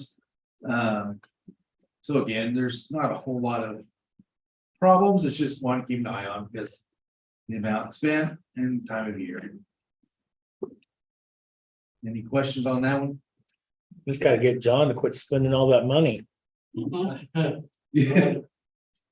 You should tell the offices with no air conditioner. Speaking of, did we get this weekend's issue squared away? For now, yeah. Okay. I do see a lot of thermal comfort errors come across. A few other things too. We have old buildings, so. Here is your CIP cash flow for the month. You'll see that we did have the bid expenditure of the towers and stuff that came out already. You will have another expenditure this month for the road graders. And then you won't have a whole lot until probably September. Election equipment. Election equipment, we will be adding that since you approved it today into your approved projects. And then I know you have another one on the agenda to increase about 9,000. If you approve that one, we'll update that one as well for next month. But again, you're at 41.7%. You've only spent 9% of your budget. 68.95% of your revenues come in, and you still have a projected cash without reserves and everything else of $4,364,255.88. So you're still doing pretty good. I did mark down here because just to keep us reminded what that hardware refresh is. That is the radio tower hardware and software update that's going to happen in 2025. And then this just goes by your monthly expenditures, where you're at, which projects are being spent on right now. Next couple pages. And then, of course, which months everything's being spent in. Everybody should match. And then any of the federal fund exchange that we've moved over, which will be on this last page. Daryl, I have maybe a dumb question, but on the hardware refresh that's in 2025, is that amount in a like a CD or something to get good interest rate on that? Or can we do that? They do have a lot of the funds in CDs. The treasurer's office invests all idle funds that they don't think we need as liquid, and so this is part of that funding that would be invested, and sometimes you'll see interest submitted into here, and so, yeah, it gets a portion of it. Yeah, There's a It's statutory not limit. just per fund, it's just the overall. I figured it would be because we bonded that, didn't we? Well, but there's just types, and the treasurer follows us closely. Yeah. As Rich was describing, there's statutory It's things. statutory authority. Yeah, they can't just, oh, that's a great idea. Uh-huh. So, yeah, it's very, very clear what they can put it in, and they always are very careful. they're very limited on what they can invest in as well. I It didn't. has to be know that. very, Just wondering. very secure and backed. No junk bonds, no. No penny stocks, if there were penny stocks. Blackjack. No lottery tickets. They can't take it when they go to Las Vegas for conferences. Well, One does go to Vegas a lot. You'll see that line item, the Clancy Holman charitable fund. You see, like a lot of your revenue here is from interest and stuff like that. Yeah. And for anyone listening, that was a joke. Yes. Yeah. No, the state. Are we sure on that? Very strict. on We're what you can absolutely sure. invest. As an interest thing, of course, always comes up when interest rates are doing very well, and I would not be surprised you hear from the city sometimes about. Shouldn't we get some interest for those funds that you're holding that haven't been distributed to us? We remind them, we do all the administration for all of that stuff, it's statutorily. well, Some will add interest and then deduct administrative fees. We could charge an administrative fee. That would be just equal to. Right. By the way. So anyway, that's your CIP. Have any questions there? Again, we'll add in the one from this morning and depending on how you vote on the other one this a little bit. We would add that back in as well for projects. Economic development hasn't changed at all at this point, this month. Still have the revenue that's come in, the expenditures of 85,052. I believe in July is when the next group that goes out. What was it? What was the 1,000 there? Is that for the Flint Hills leadership? Yes, Okay. and of course, all the different expenditures you had. Can you roll back to that one real quick? So here's your 1,000. Yeah. Those appropriations pop along and get paid out. In July. And Okay. I think one of them is a quarterly one. Except, of course, Riley County General Eco Evo, there's no project in there, that's just idle funds in there in case the commissioners have something that you just decide to fund. Right. Okay. And I think last year you had a project that you did spend out of there. You see how it'll be the additional 50% of those top three to go out the 1st of July. Right. That 30,508 again. Yep. Okay. So that leaves us with that remaining balance, or that's what we have currently. This is what you spent thus far. Go to this one above, show funds available. Yeah. Oh, Next up report. here. Yeah. Yeah. There you go. Unencumbered cash 201. There's two of them. Okay. So you still have more than enough to cover this year's stuff. Okay. And your work session's coming up, you can decide what to do with the future stuff. You have some interesting additions. The 2.2%, we have the funds coming in. No projects have been designated yet, but I know they're being looked into. So you have the 622,232.23 through May that have come in.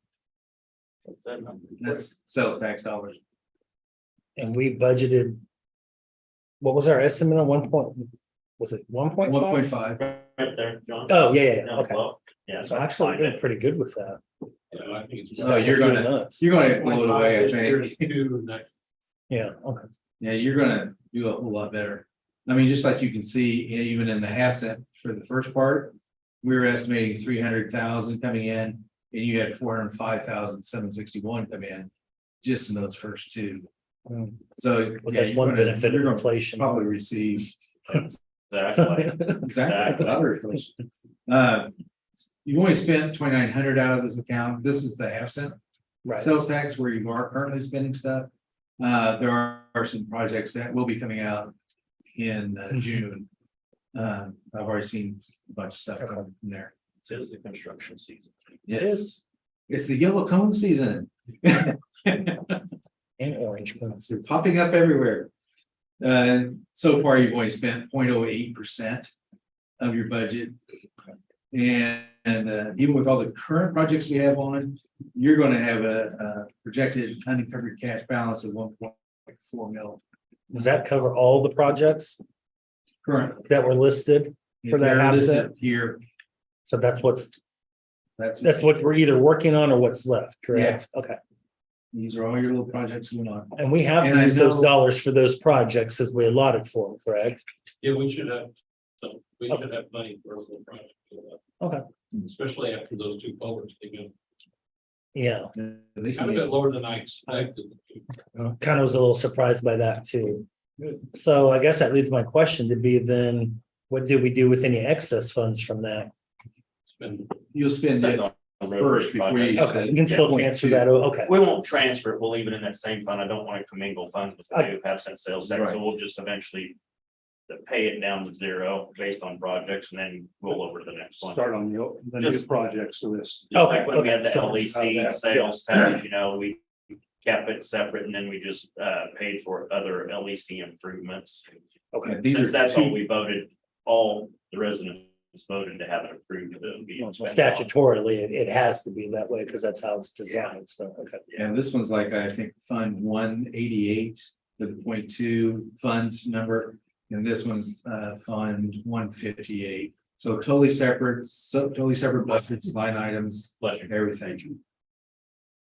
So much easier to keep track of. Okay. I had some thoughts on what to do with the transitional funds, but Yeah. and that's another day. Yeah, I think some of the projects have just got spent out with Flat Rock and Union Road. Come to mind right now, so. I think one of them we had in there last year got moved over. Maybe moved over to an FFE. We didn't do any of that.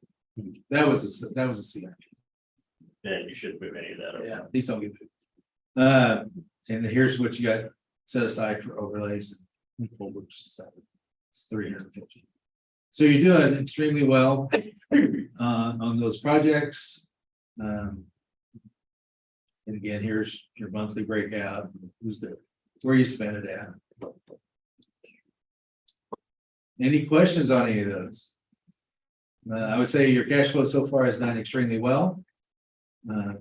Just the one to keep an eye on, and again, it's not that bad, it's just keep an eye. You have a lot of summer stuff that's gonna be happening. No questions? You can always email us. You know where we're at. Next commissioner, we have David Adams with buildings update. Yep. I don't know where I'm at after that. Did you go up to this one? Not yet, I'm going up here after I get done here. That's all the picture. Yeah, you put it up on the website pretty quickly. Okay. On Facebook. Yeah, I got hung up at EMS. Yeah. Yeah, the view. Right. Climbed up on the hill and. Right, I told her, I said, well, I was headed up there, and then I saw that picture, so then I told her, no, Commissioner McKinley did that for me, so. I was gonna go up after them, and they're all done, and when we're all, we're done. See if it's, do you think it's too late to put my name in there? I don't know. See, those, one of those guys might, they might put me in there. Bury you under it, yeah. I'll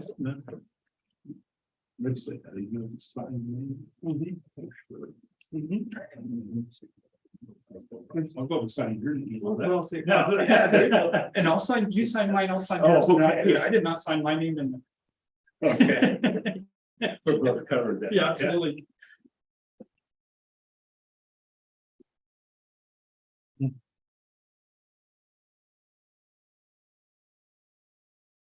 Nope, they were moving right along. They were, Yep. like I said, that was just the first truck was just unloading. Another one was pulling up, so I left and I'm away in town. I passed the third truck coming up. They were on it. Yeah, Yep. when, get one to school. Absolutely. Absolutely. This is the ambulance station. Yes. Yeah. Right now would be a perfect time. You start working at daylight and stop about 2:00, 2:30. Yeah, what they did, yes, yeah, Yep. yeah. They just. They were done. Yeah, about 1:30, they were done. Mhm. They were waiting on concrete now when they, so. Yeah, they were pouring concrete at 7:15 this morning and they were there. Yeah, it was supposed to, I think they said the first truck was supposed to be at 7. Mhm. They covered because of the rain, and they'll be dry up. I don't know. That's subject matter expert. Yeah. So I just gotta keep an eye on it, yeah. It sets up enough where we'll damage the surface and get the rain on all. Absolutely. 2:30 to 3. Mhm. Once it's. That just means that just Mother Nature taking care of the flooring for us, and we don't have to worry about The that. water that's Textured floor. Exactly. After it's set up. So Yeah, yeah, like I say, set up, It'd be it helps secure. Absolutely. Next, so it doesn't cure too fast. When they do.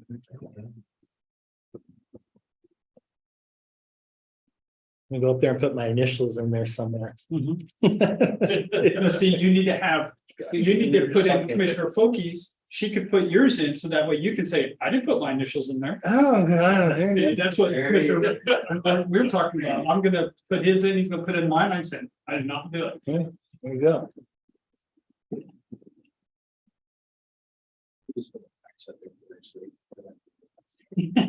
True, that is true.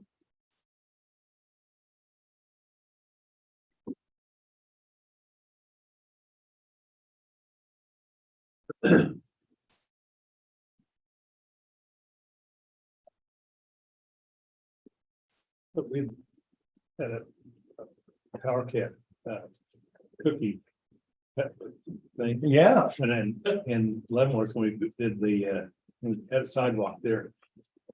We put it in the corner of my sidewalk. There you go. Yep. County commissioner missed the destroying public property. No, I it was my. That was his own sidewalk. Sidewalk of my house. I always thought about getting a stuffed Jayhawk and putting it in there and having concrete. There you go. All right.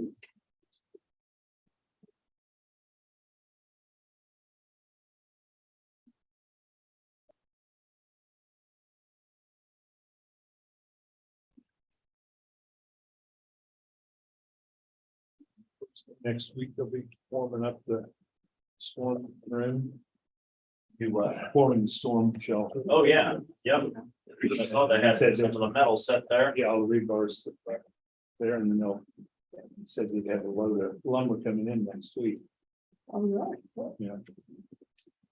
Progress. Okay. Not Matt. Who's the other guy? Super Austin. Austin. Yeah.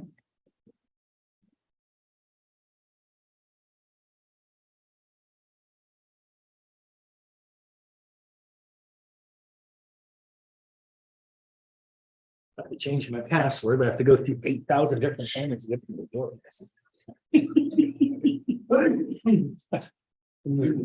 About signing name, I thought they were listed. In Leavenworth, we put in patches of sidewalk from the hospital.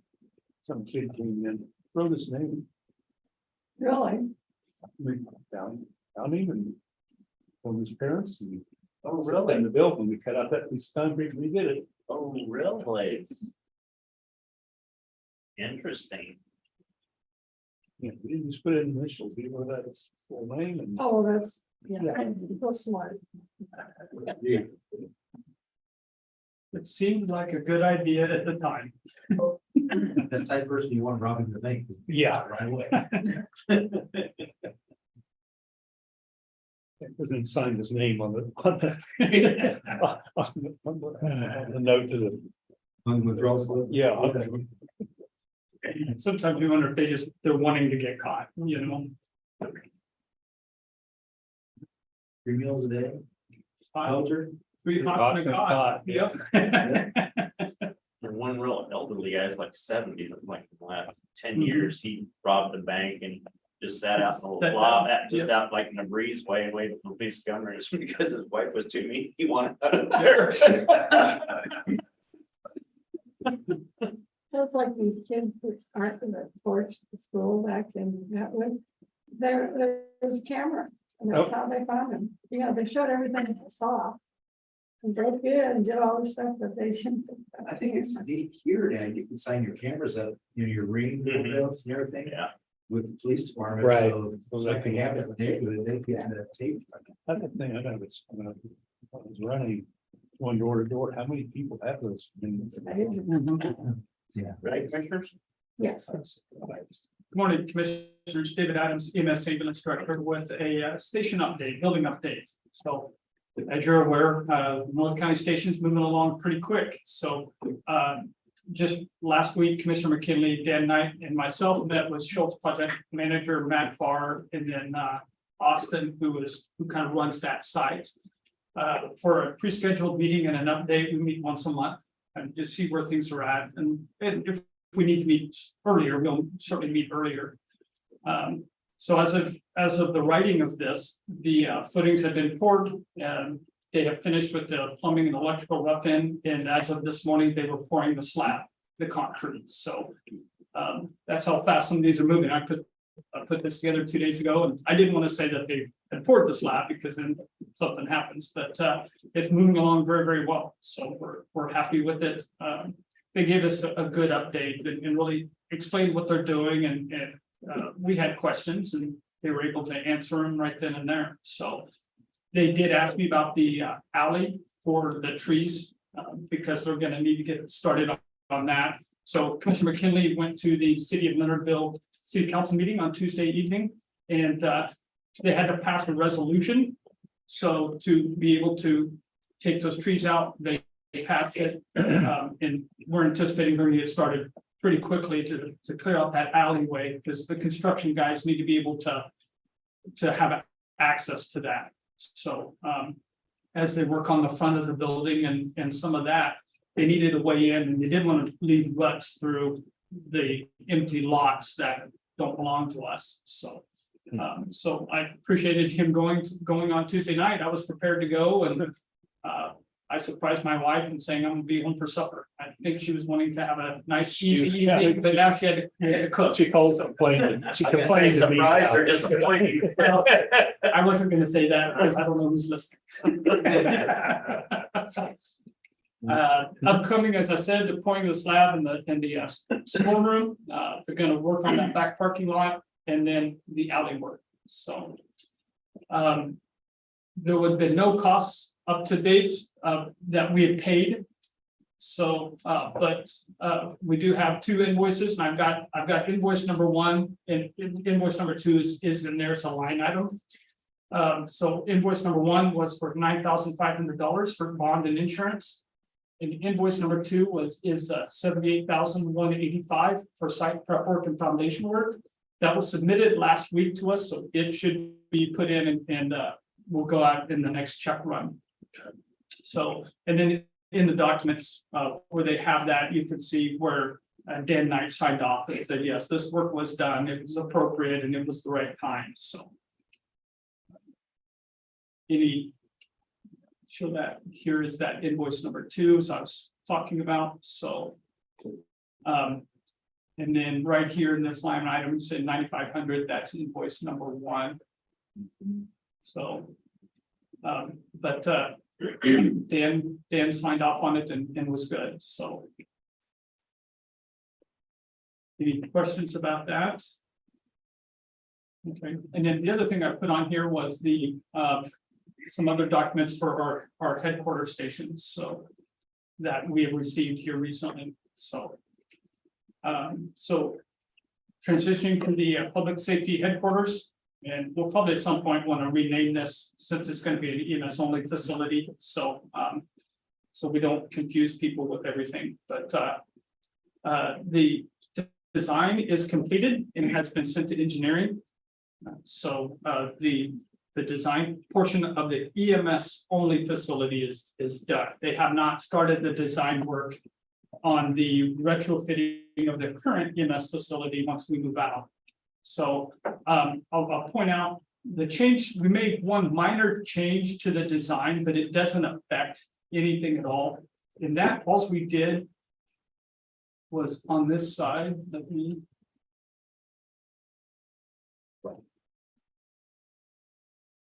All we did from the last drawing that you saw was we flipped, these offices were along the back wall and this room was up here. We just flipped them since it's just gonna be us. That way we were at the entrance. So otherwise there was no changes. So that was the only thing we did different.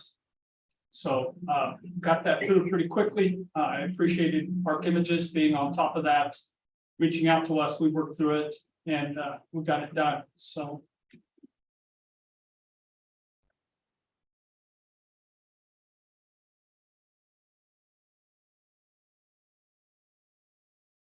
So we have some design related meetings for this new EMS station scheduled for the end of June and again in mid-July. We will discuss the exterior design. What's the concept and the scope of this building has changed so much. They're having to kind of redo that design since it's not 2 floors and such. So as well as discussing the mechanical, electrical, plumbing, or they call it the MEP, as I'm learning. So we'll also discuss some of the basic framework of the EMS interior design and furnishings. So.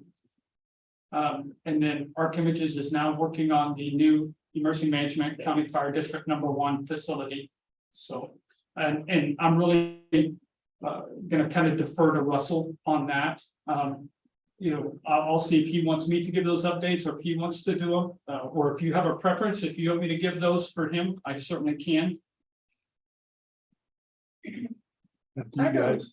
I think it would be better to get updates on each building from each one of you. Okay, so that's kind of how I had deferred until I asked you today. So to me, that makes, you know, that way we're not losing something in translation. So. Yeah, I do have a question. I don't see on this plan, place for storm shelter. Is that gonna? No, it is in there. It's on the EMS crew side. It is.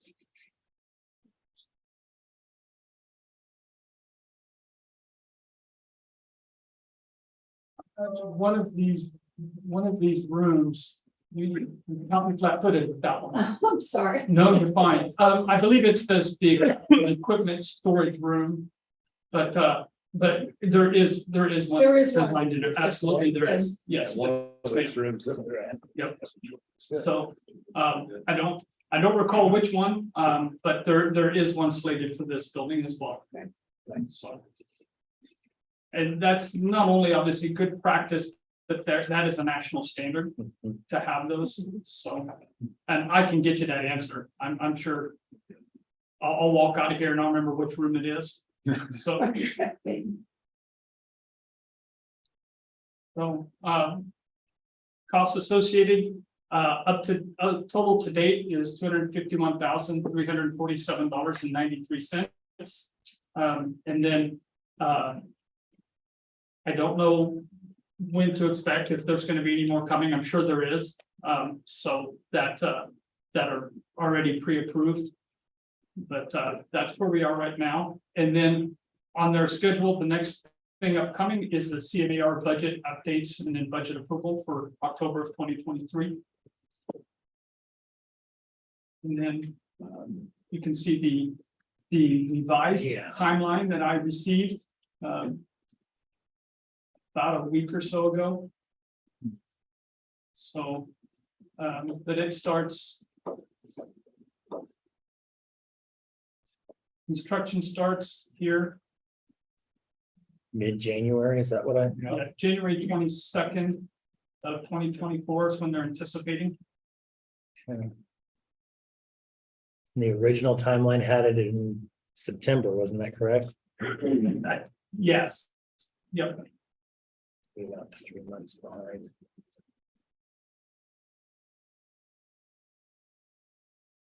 And then the timeline all the way through with Well, with it being one floor, it should balance back out somewhere. Wow. Yep, so that's what they've given me up to this point, so. I was just looking at the remodel side of there, and when did they have construction slated for that? And can't start until the other one's finished. Right, That's my yeah, point. so it's, what they have indicated to us is they've had enough lead time that they'll be able to have that in their books and ready to go. So that there should not be much of a lag in that time. Okay, I'll just see some of those bidding dates and Mhm. wasn't lining up to me, I guess. Yep, so. But and then once we get closer and they do some of these bid dates, then they'll be able to take this on further, so. Any questions for me?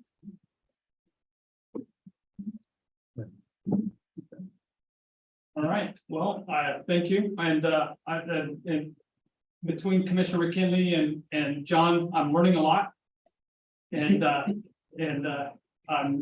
Google has been my friend, so but thank you, and I'll keep you updated as we move along. I don't anticipate a lot for a little while with ARC images, but probably in the end of next month, after we've had some of these meetings, I'll be able to bring back something of some substance. And just remember, you'll be our point person on the next building that we build. Absolutely, Since you've got our. absolutely, I've got it. He knows it now. He's. I can steal. Oh. All right, thank you. Thanks, David. Next Commissioner Brian Pete at 11:10. We need.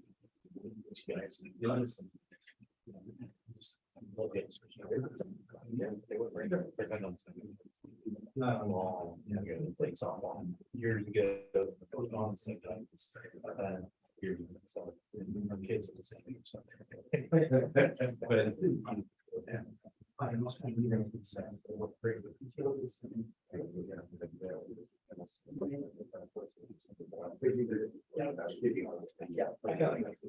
I know, I can find it.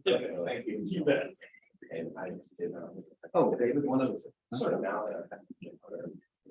know now. I have a whole different perspective in there. Yeah, been there with the whole.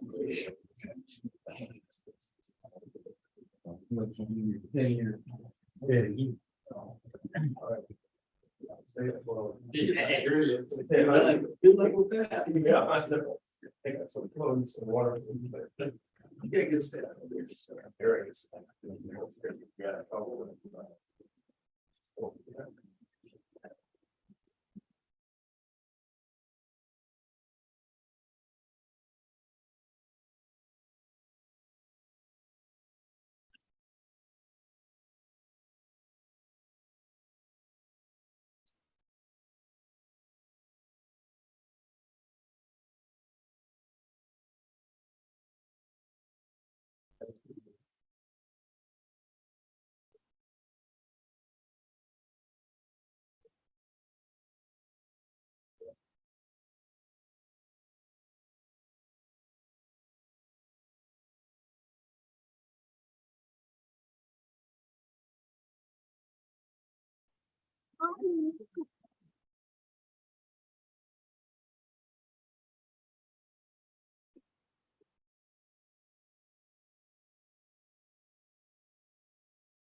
Oh, she's on vacation, so Oh, okay, I was she'll wondering. be back next week. Yeah, yeah.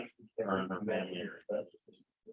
Beaver Lake is Missouri right now, so yeah, I was I'm sure wondering if I she'll was- Kansas when she gets back, yeah. Phone number. That's what they end up. Gotcha, gotcha, yeah. Yeah. She was only here one day. I didn't see the pop up. Oh, really? No, she might have, a lot of times when you go, we get like that little thing, you know, on the calendar. Sorry.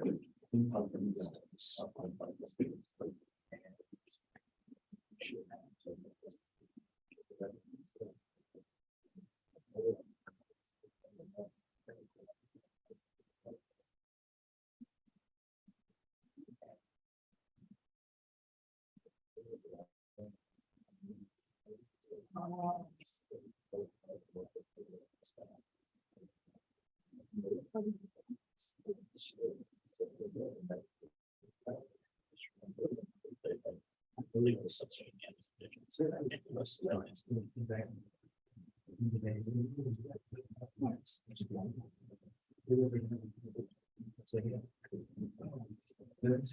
And so you know, I'm pretty sure most of us. If it's not on their plate, they don't think that's like issue. to deal with. I understand what you think that it's a CG, right? We train these, yeah. But there's a lot more to.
This teacher and goes to this teacher to the smoke and they want this to work in power like this. It's like. Wash.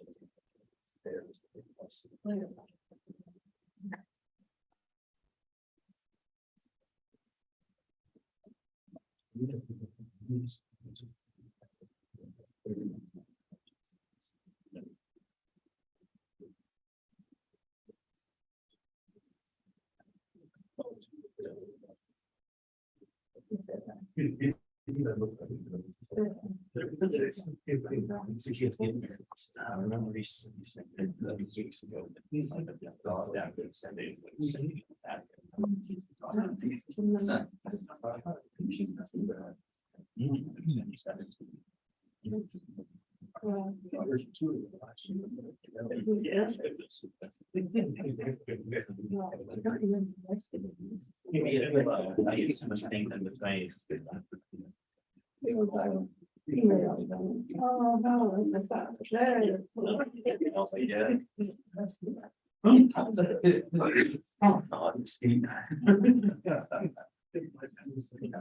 Oh, okay.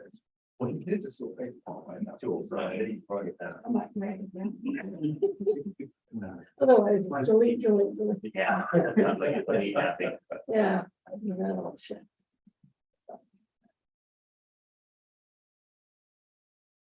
Sometimes computer it's for me. Oh, really? I don't think it was like that.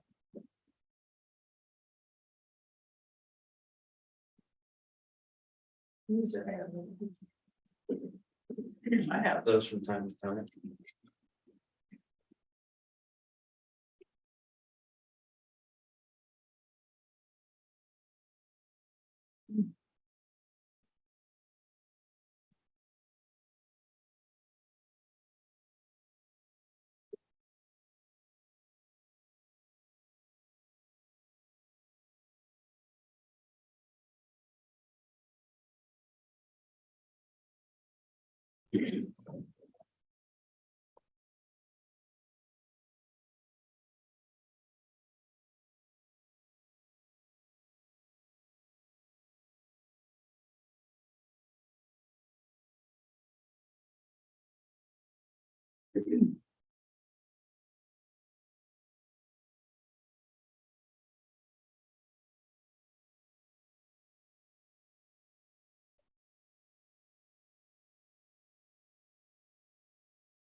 Okay, Director Pete.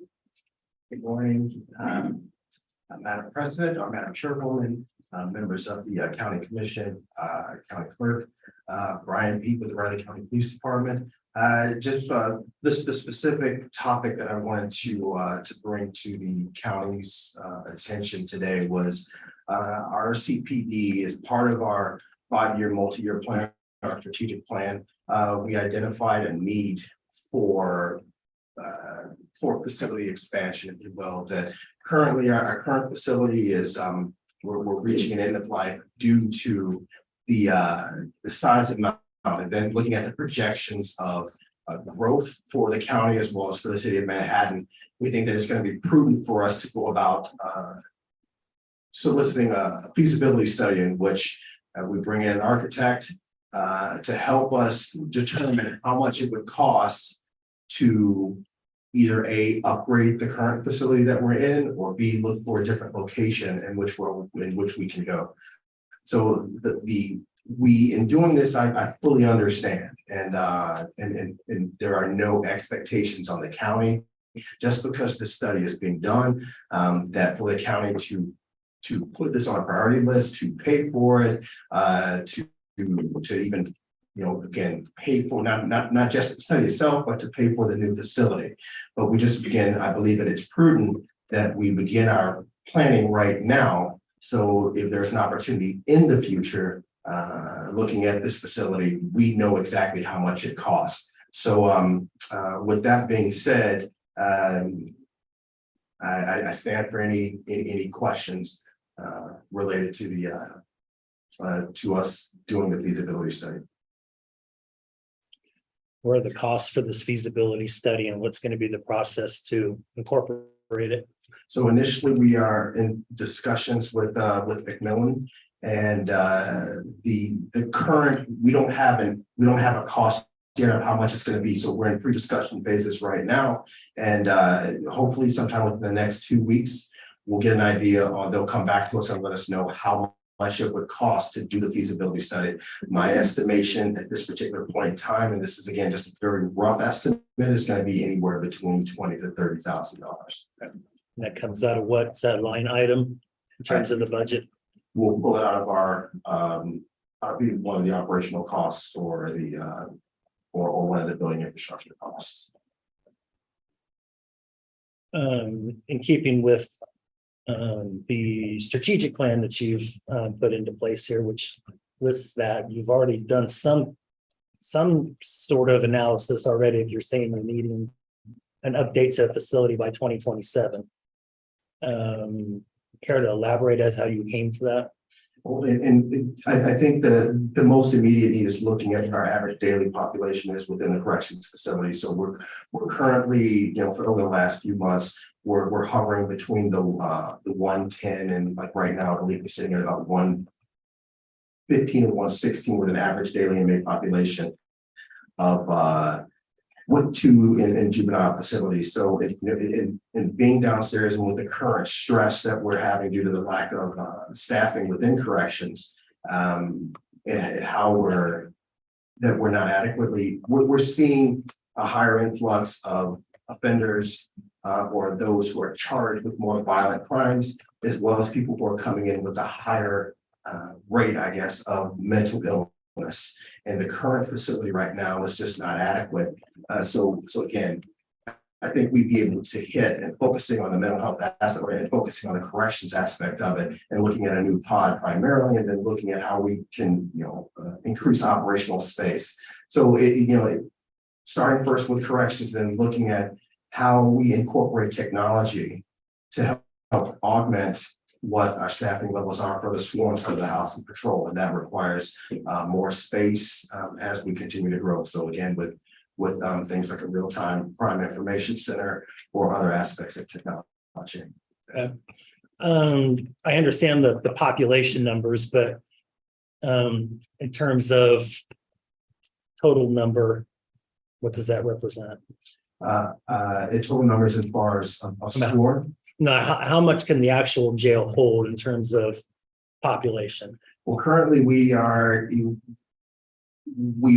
pretty much almost maxed out. So I believe that we have a pod of a capability of anywhere between somewhere around 120 or between 120 and 130. But again, that fluctuates. So for example, over the last 2 weeks, we had an incident in which there was a soldier who had, there was a critical incident that had happened, and in dealing with this young man and housing him and waiting for the first appearance, we had to keep him in between the entrance levels of the Sally Port. We didn't have a facility, especially since we were looking at him as a watch for suicide.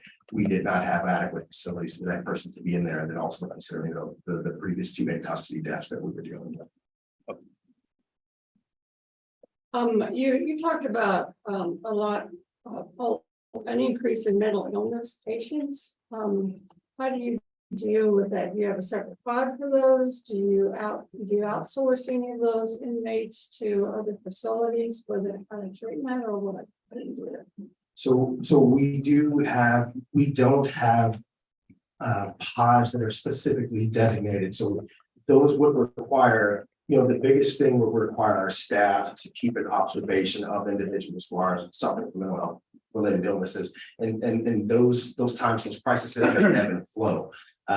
So the first portion of it is being able to have access for 24/7 monitoring of that, making sure that folks, so we don't have things like, for example, cells that may have more softer areas or softer corners or things to that effect. And then looking at the staff levels of again, the ability to be able to monitor folks in those situations. Again, just with the predominant increase of what we're seeing in mental health, we're coming to the decision that there could be better designs within other pods that will be more effective for us in meeting the needs of monitoring folks who have significant mental health illnesses. But wouldn't those inmates be better in a mental health facility in a holding place for that, rather than in the jail where we don't have support? So some of those challenges are how much it would cost in certain cases to lodge those individuals in certain jails or certain institutions. So if there's a criminal infraction that a person may be dealing with, it's not that we can necessarily send them over to another mental health facility, because there are criminal aspects to the charges that they're dealing with. And then again, how much we could be charged per day. And then there is also, so we are looking at working with our peer facilities, and if we can send some inmates to different facilities for certain amounts of time, and then looking at how much that will cost. But we also need to be cognizant that a lot of other facilities are facing the same shortages that we are. And if we're sending individuals over to those facilities that require a lot of attention, again, if you will, with mental health illnesses. We don't want to burn those bridges of goodwill by sending folks who are consuming a lot of our time in dealing with them to other locations and agencies, because we just don't want to burn up that bridge. But those are options that we are currently looking at investigating right now.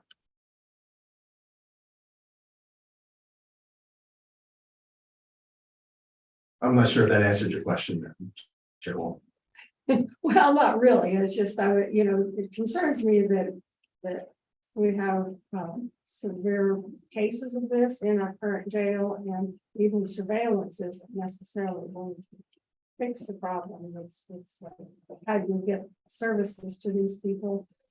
Does finding mental health get called in? Does the hospital get called in? I mean, local, rather than transferring them, who do we call in to help out with this? So we do have the Stepping Up initiative, in which we have folks who are coming in from Pawnee, and I believe, I think that might be the actual nurses for the ACH program, but we do have folks who are able to come in and help us, but we don't have a 24/7 crisis type of a situation. So we're looking at how can we incorporate potentially the folks who are with us from Pawnee that are co-responders for crisis intervention, but they're also dealing with incidences out on the street.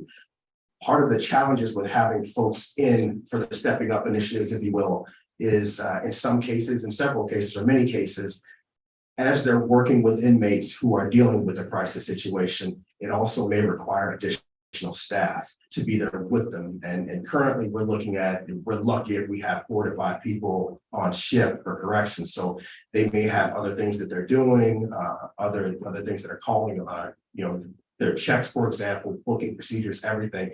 They may not have adequate time to go with someone who is going to help counsel someone who's in a mental health crisis and be there with them for the amount of time that's necessary to help them resolve that crisis when they have other issues. So, and also with the shortage of mental health professionals, not only in Manhattan, but statewide, it's a very difficult situation. So we're looking at all different aspects that we can do to try to contribute to easing some of the stress of our correction workers.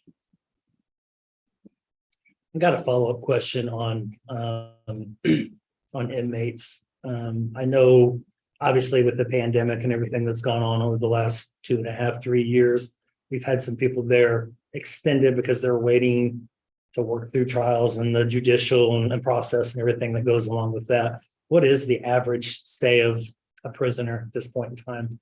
I don't have that specific information for you, sir. I definitely can get back to the county, but we are looking at a significant amount of hold times, not to the fault of our county attorney's office, nor the county or the district courts. But there are, again, we're seeing those lag times as well. Okay. So yes, sir, I can pull that number. That kind of kind of a reason why we have those numbers up in the 3 digits. I think in those recent are, times. I think it's a perfect storm of all contributing factors from all different areas that we're dealing with these family type of issues. So as we look at this as moving forward, because obviously we know we're going to get through a large portion of that backlog at some point in time, hopefully between now and the end of the year, or maybe early into next year, would it be feasible to think that maybe that population number comes down somewhat significantly, giving you some options along the way? That is definitely the hope. The hope is that population will decrease, but right now we're seeing that the steady rise of increase, and then again of the needs of the mental health based needs of folks who are coming into the facility as well. So we're hoping that it does ebb a little bit more, but we're playing on the worst case scenarios and the current trends of what we're seeing and dealing with. You're talking about needing more jail space, but you don't have enough corrections officers now. You're already short-staffed. Right. Very good point.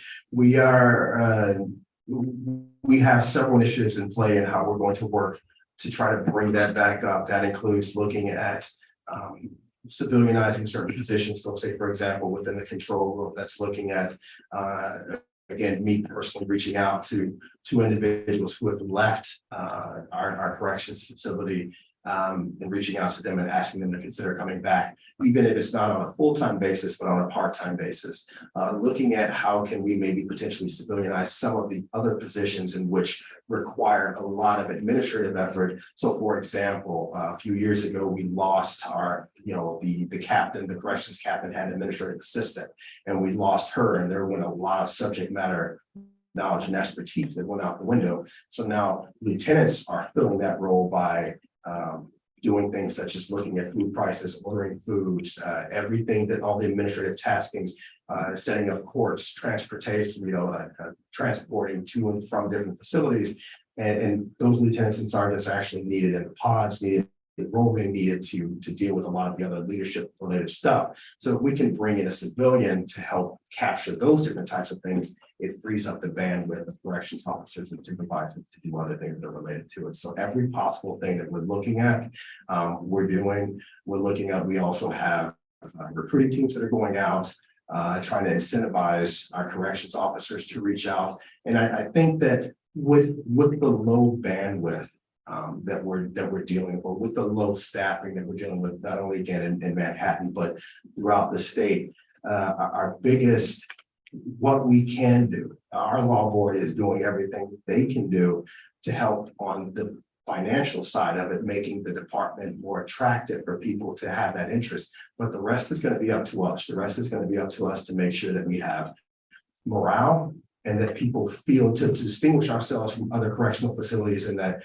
it's a place people want to come and work at. So there's no secret, we are dealing with morale issues, a lot of it stemming from the lack of personnel. So when someone leaves, there's more work, as you all already know, there's more work put on that person. It's just a never-ending spiral when people do not see the light at the end of the tunnel. So we're actively working on how can we overcome that obstacle, make it a good place to work. And then when people, word of mouth is going to be the best advertising. So when our officers are no longer saying, "Ah, man, I'm working my butt off here," when they're saying actually things are turning around, we have a lot of support from all of our elected officials, which we do. I want to be clear about that, but when you compile everything else and people are like, "Hey, you know what? There are good things that are going on in Riley County. Why don't we go ahead and take a look at that?" That gives us the opportunity to increase that staffing. I know it isn't just here, it's all over the state, probably all over the country. Correctional officers positions are hard to fill. I know there's one other county just built, or haven't quite finished, a very large new jail, and they can't open it all because they don't have staff. Yes, sir. And that also brings again into some of the, as Chairwoman Folke had mentioned, are we looking at those opportunities that we can kind of outsource that type of work? And yes, and we are, and a lot of our partners have stepped up in other counties.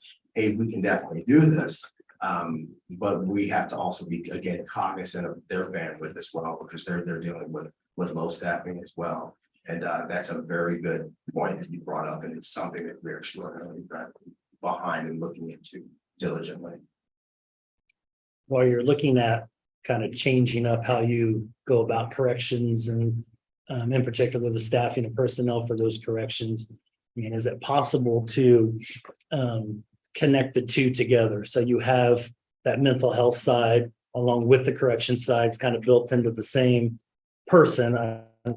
Maybe that's the bad analogy, but you're kind of, they can take care of correction things. And then of course, when you have a crisis or you have a mental health situation, they're already trained to be able to do kind of both sides of that. Thus kind of, instead of just adding this and adding that, kind of combining that, obviously you want to pay and provide the benefits and the incentives appropriate to that, but kind of redesigning that to be a little bit more self-sufficient with that, because the reality is just along broad perspectives, everybody's going to have to deal with that. And it's not an issue of people not working or not wanting to work per se. It's just that the numbers of people that will be entering the job force, whether it's the public sector, whether it's the private sector, whether it's law enforcement, so on and so forth, is getting smaller and smaller and smaller. So at some point in time, you're going to have to do that. So in terms of looking at a new facility or a larger facility or adding on to the facility, you're maybe having to shorten that up, maybe the need for that space isn't quite the same or isn't quite meeting the expectation that you may have currently. Yeah, extraordinarily very good point. And it is something that we're looking at. We do have a mental health team that is working with our CIT related folks, with Bonnie and a lot of I'm other on teams. that. I'm on Yes, that. sir, you are. And so we are looking at what that looks like, and increasing the, our CIT again, even something that we've recently opened up to our corrections officers, the ability to be on the hostage negotiation team, so that if we have those types of practices there, how do we improve CIT training for officers, corrections officers in the facility right now? For example, Sergeant Hahn just won the Corrections Officer of the Year award from CIT International. That's a national award. And I think that goes a testament to the devotion that the department places and that corrections leaders have been placing in working with folks with mental health issues. But yeah, it is definitely not a, we build the facility and our problems are solved. We have to figure out how we can incorporate every little thing to contribute to reducing the bandwidth and reducing the risk to the department, but also to safety of the inmates and especially the staff. One of the other things that we are looking at is three of the contract there. We have calls into 3 contract organizations or 3 private organizations to look at 24/7 care, just like as in for nursing for nurses, but for mental health staff. So if we can contract out with somebody, see how much that would potentially cost, that we can get someone in there again to help us with those mental health responses. We're looking at as many possible options as we can. And again, those are a lot of that is stemmed from, as you know, that very working group that you're a part of. Sure. I think one important aspect of this to mention too is, and I understand, and I've said this all along, I don't know that the LEC facility was built appropriately to start 20-something years ago, but it is, in terms of the county inventory, still very new in that process, not to mention the training center that you guys have outside of that. So as we look at that on our side, you do have to understand we've got facility and space needs of our own, just as abroad. There's a judicial aspect to that that's still on that surface as well. And so as we work through that, hopefully sooner rather than later, we have to take all those variables as a county into that perspective too, and how we approach that. Definitely, it would not be responsible for this department to say that, hey, we have a need and that need is a higher priority than any other organization or any other division within the county. That is not responsible. What I'm looking at and hoping to do is just getting an idea of how much something like this would cost and projecting the future need for it, and then bringing it to the commission's attention. But not only that, getting an idea of how much it would cost would allow me to see if there are other funds, or grants, or other opportunities that can help offset, if not eliminate, the cost for the facility altogether. We want to make sure that we're very good stewards, and we have our marching orders from both the law board, both from the city commission, as well as from the county commission. We've talked several times, and I understand the priorities. So again, we would not expect that, hey, once we complete this feasibility study, here it is, and we're expecting the county to do something like that. That's not fair to the citizens of Riley County. That's not fair to this commission. And it's definitely something that we're not looking to put the county on the hook for. And believe that it's something obligatory to be fulfilled. I think we have it. Yeah, I mean, John pointed out, the LEC was built probably 25 years ago, and since then it's had pods added on a lot of other entities within the county haven't.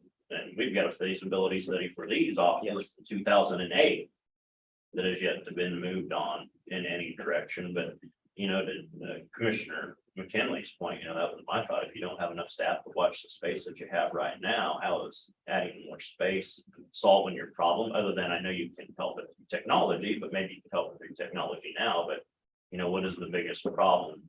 The lack of staffing, to not be, because it was an issue before you got here. The staffing is all of us departments are having the same staffing issue and everyone is across the nation, but I think it'd be integral for the board and for the public to know exactly what the original facility was built for and then how many additional spaces for average daily population built. So I think we'll need that solid number. I'm sure Bruce probably already has it. If not, we've got it in record somewhere, or John has it in his record somewhere, since, as I said, and encourage you to come to this board, because regardless of where you find the funding or the land or how to proceed, it's their facility, the county commissioners, and we're the ones responsible for the liability and maintenance and upkeep of it. And so that's why I thank you for coming here to, start that dialogue, because ultimately this board is responsible for that, regardless of what the city thinks or the law thinks. Yes, and definitely, and I appreciate that, and those are extraordinarily good points. It would be irresponsible again of us to say, hey,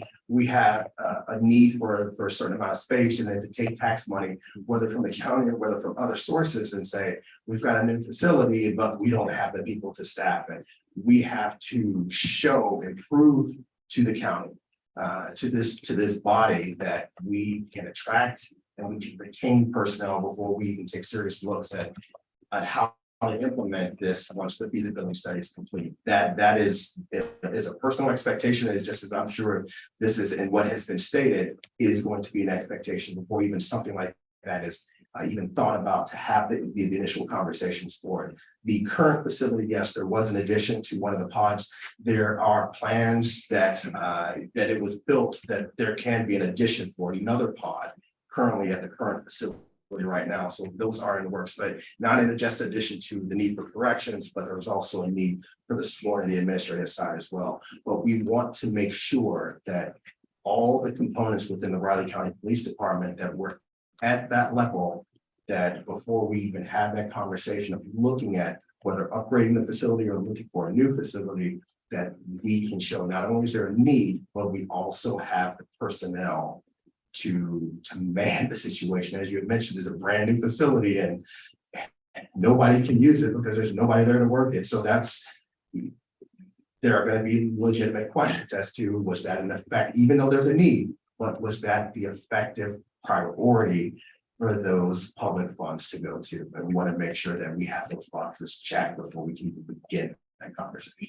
And on the mental health, I think we need to contact Clancy ACH, who we contract with for your nurse, is through the county. Maybe they have an option for a contracted mental health professional as well.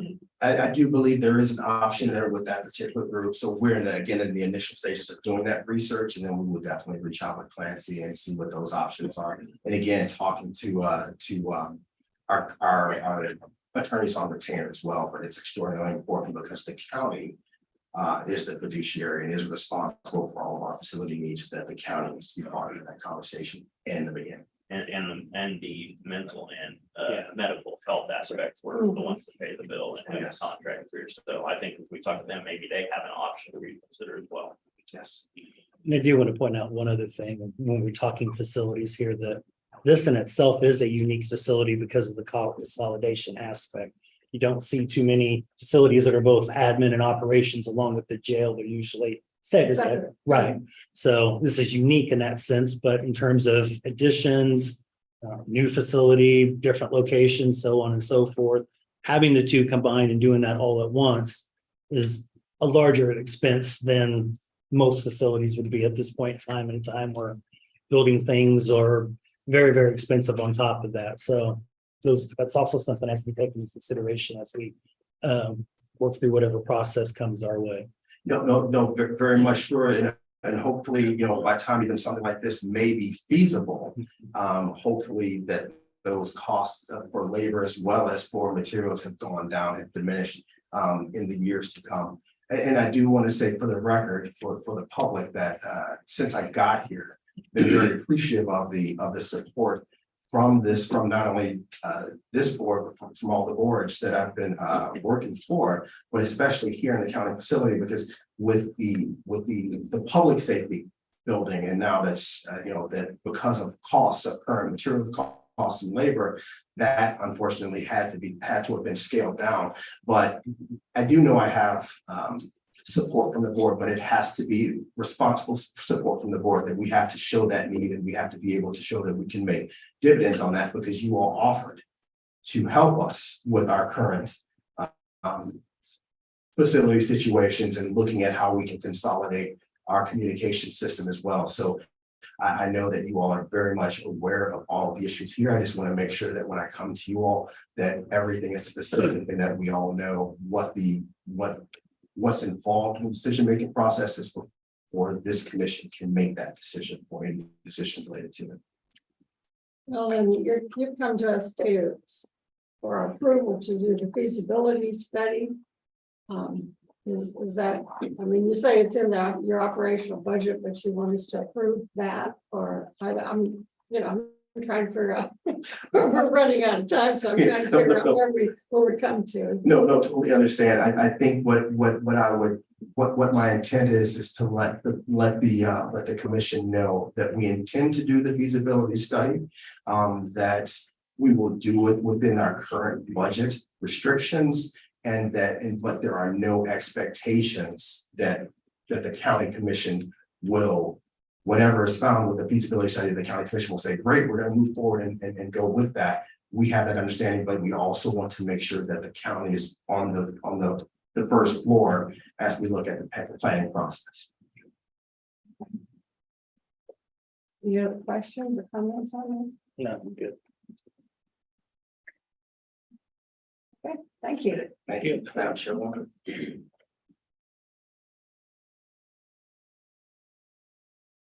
Mr. Ellerman. Oh, wait, we passed this time already. Yeah, I we're think good. we're gonna have to wait. I Sorry, John. think it's Lori's time now. Well, she's on. Lori today. Oh, You're Lori. I'm Lori today. I'm gonna say, she's not here, so I'm gonna take the time anyway. Hey, good morning, Commission. might be a battle of Johns here before too long. John Ellerman, Public Works. I'm here to update you on our truck situation and ask for an increase in CIP funds to pay for these trucks. So I tried to explain it here best I could. Right now, we have 3 trucks on order with Ralph, 1, 2, and 3. through CIP that was approved back in Rush Truck Center. First truck was, when I put the name, was approved in the April CIP and ordered in May of 2021. So we're right here at 2 years waiting for a truck. The other 2 were approved through the November CIP in 21 and ordered in January of 22.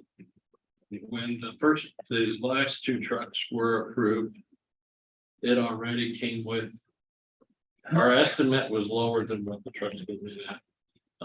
So we already had an amendment for $4,000 right off the bat in January of 22.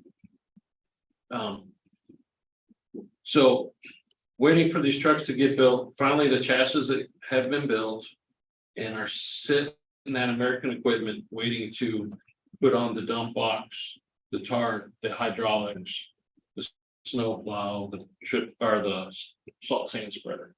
And typically when we get our truck back from them, it's ready to go hit the road.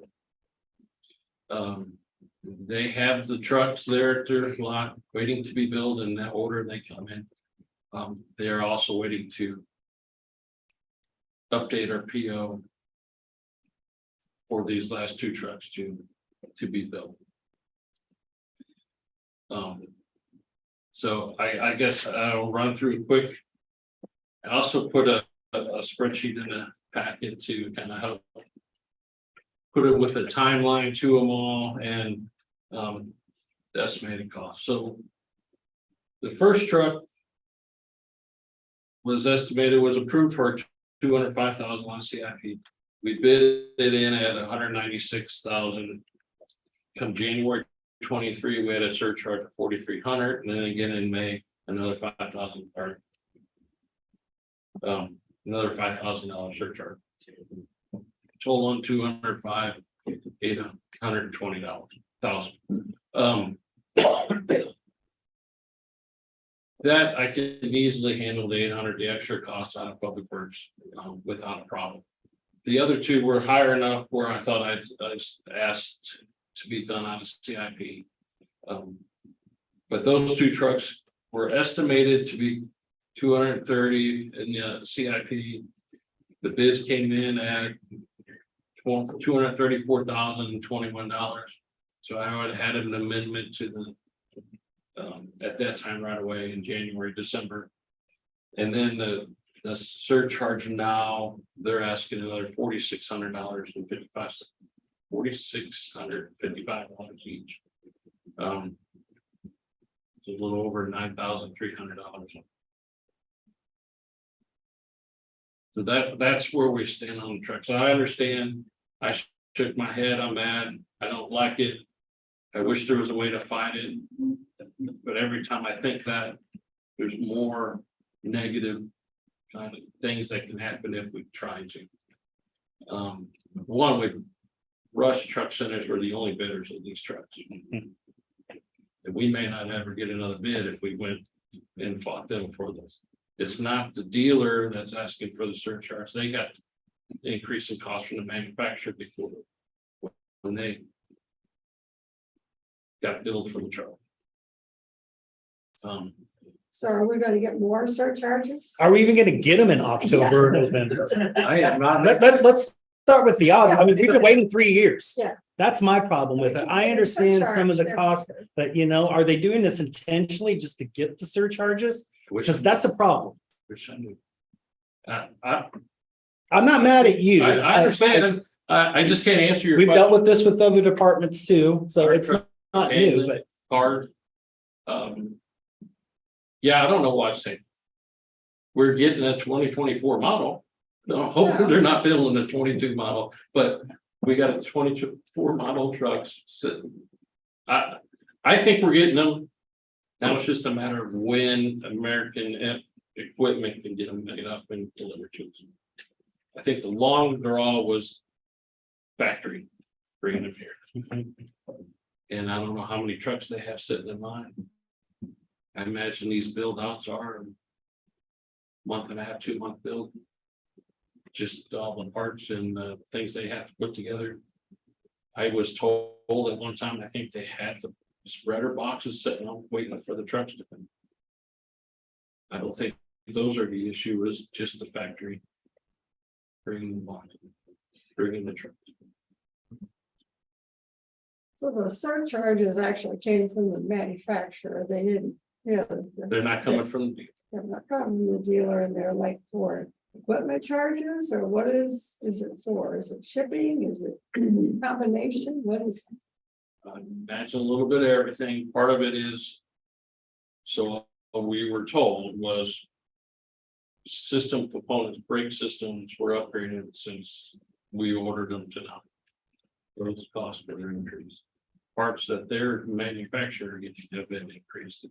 on a truck that we ordered in April of 21. Hell, I don't even remember April of 21 at this point in time. It happened, didn't it? It did? Yeah, it happened. Okay. It was here. You probably had some wildfires or something, probably. There you go. But, I mean, I understand that, but, they're going from 22 to 24 because they made us wait, part of that should be on the manufacturer. I understand the dealer side on it. You tell me how to find it, how to do something different. I mean, I need the trucks. I just needed to vent, to be honest. with you. I'd be happy to let you do that. I defended with me yesterday. Well, I think this is important for the public to understand here. This is where a substantial amount of extra money is going to something that, one, we do need. And two, we needed in a reasonable amount of time, pandemic or no pandemic, and it still ain't here yet. I'm still not comfortable that's going to happen in October or November. I agree. Okay. I totally agree. Alvin and I banded with each other many times. And it's not with G's. Motor grader, Yeah. skid steer. We've had issues with skid steer. We may have the issue with the mini excavator that our lease is coming up. What do we do with those? The I'm same gonna- issue The reason we're buying the motor graders is we can't guarantee we're gonna get a new one if we release them. Or if we bid How them long on it's bond. gonna I take. think we're gonna have to treat all of our equipment that way. We're gonna have to We are. get every looking- ounce of everything out of it. We're Because trying, you're gonna have to do it anyway if it takes 2 or 3 years to get. we're trying to get out of Foley a purchase price for that lease of the mini excavator because we don't know what we get, and how much it would be. I think the next time we go through skid steer renewal is we, instead of leasing them, we may be looking at buying what we got out or buying new. And we might have to start that a year before the lease is up. It's crazy. We still haven't been able to order pickups for 2 years. Well. What county plans, is there any legal way to not do this? Why What? not do it? What? You not, don't give him the truck.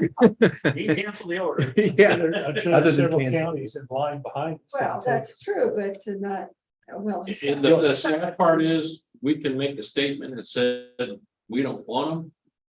But they're not out anything. I know. Yeah, I mean, they're bought, they'll be bought tomorrow. that's why I said there's other counties and contractors. There's a bunch And of- probably even a higher price than what we've got here, because then they can tack it on. That's the only thing I'm saying. We've got one that's a bargain. Because we're getting the, one of them for 205 and the others for 238, and they're basically the same truck, Basically, the same, we're building. basically the same one.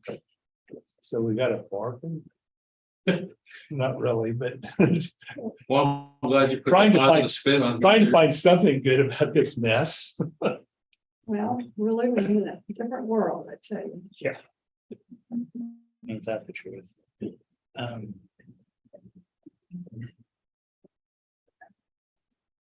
This is something I can help you with legally.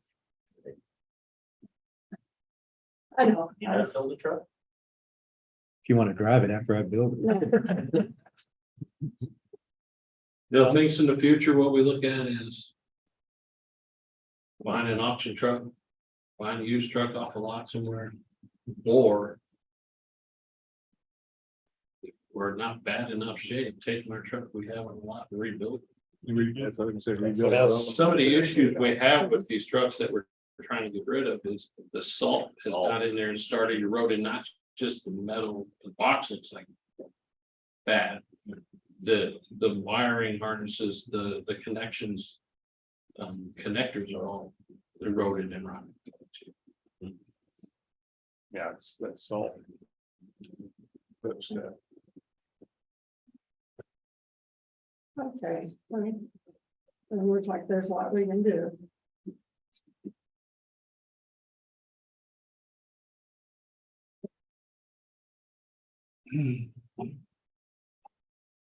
Want to make a motion, either of you? I'm struggling. I'll go ahead. I'll move to approve amendment number 2 for the CIP project. 21 PW09 and PWO 10. Total project cost of $477,352. Let the record reflect that I'm reluctantly seconding that. I didn't enthusiastically do it. Okay, so is this for all 3 amendments? Yeah. 2 of them were in First one. one, he's taking. Okay, first one, okay, so it's been moved and seconded to approve CIP projects as stated. All in favor? Aye. Aye. Chair, please sign. Oh, Thanks, I John. get to sign, they don't get to sign it. No. All on, yeah. Thank you. Thank you, John. Still get it, where you can get unemployment at 2.5%. I'll give it a full year. Good luck to you, John. Martin. Well, there's a couple factors. I know. It doesn't take Get people to work, Right. you're still gonna have no employment on your. No, just top one. It's for future amendments, in case Casey comes back. There. One line. We got one more. You made it one. We don't want any more moving. Hey. If it's, Yeah. First thing I'd say is the price hasn't changed. Yeah, I'll start that way. Good luck, John. Fixed cost, I think. No, so good morning, Commissioners. John Martins, Deputy Chief, Riley County Fire District. And I was coming to you all today to request an out-of-state training request for travel for 2 volunteer firefighters. Thankfully, it's only in Oklahoma City, which is a lot closer than the one last year, but there's a National Volunteer Fire Council Training Summit. A network for volunteer departments of all parts of the country to figure out tactics, techniques for recruitment, retention, which is these 2 members are part of our recruitment retention committee. And we'd like to request to send them to gain best practices and ideas to bring home and implement. The total cost for the 2 of them is $1,070 for travel and maybe a little less than that, but that would be the estimated cost at the max. So that's what we're here today. Questions or anything like that?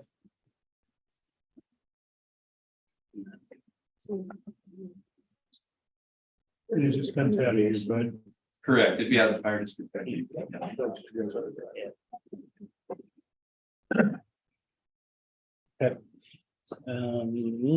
We'll go ahead then and make a motion to approve the out-of-state travel request for volunteer firefighters to the National Volunteer Fire Council Training Summit in Oklahoma City. I'll second. It's been moved and seconded to approve the out-of-state travel for volunteer firefighters to the National Volunteer Fire Council Training Summit in Oklahoma City. All in favor? Aye. Aye. Sure, please sign. Thanks, John. Thank you very much. Thanks, sir.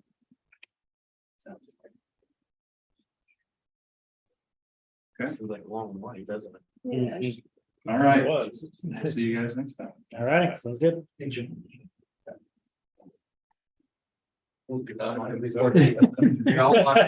Yeah, you might want to help me out a little bit. Yeah, I got that.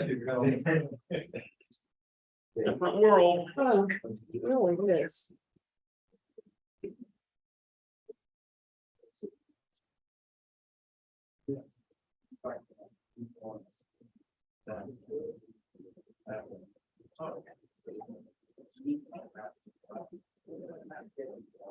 Well, is there any other business to discuss? I've got one item of thought. Right. In terms of discussions I've had with people this week on this potential 410 structure. Come to the opinion that maybe on the employee side, in terms of getting surveys and information back, I'm of the opinion it may not be as accurate as we might think it is at this point in time. And I think there's going to be Same thing. a There's lot no of way to people. No way monitor to say that. how many, you could do 2 or 3 Uh-huh. surveys. That was my fear. I think a lot of people, particularly the way that this has already been discussed, don't want to give their opinion or aren't going to take the survey. I've got an opinion from several employees already. I have too. Not positive. And same. Well, and I think there's a lot to be worked out with. I mean, there's some other options. I think Might be a couple of things here. It might be good for us to get an overall summary from each of the department heads, whether they're appointed or elected, on their views of how that's going to fit or not fit, whatever the scenario is. Mhm.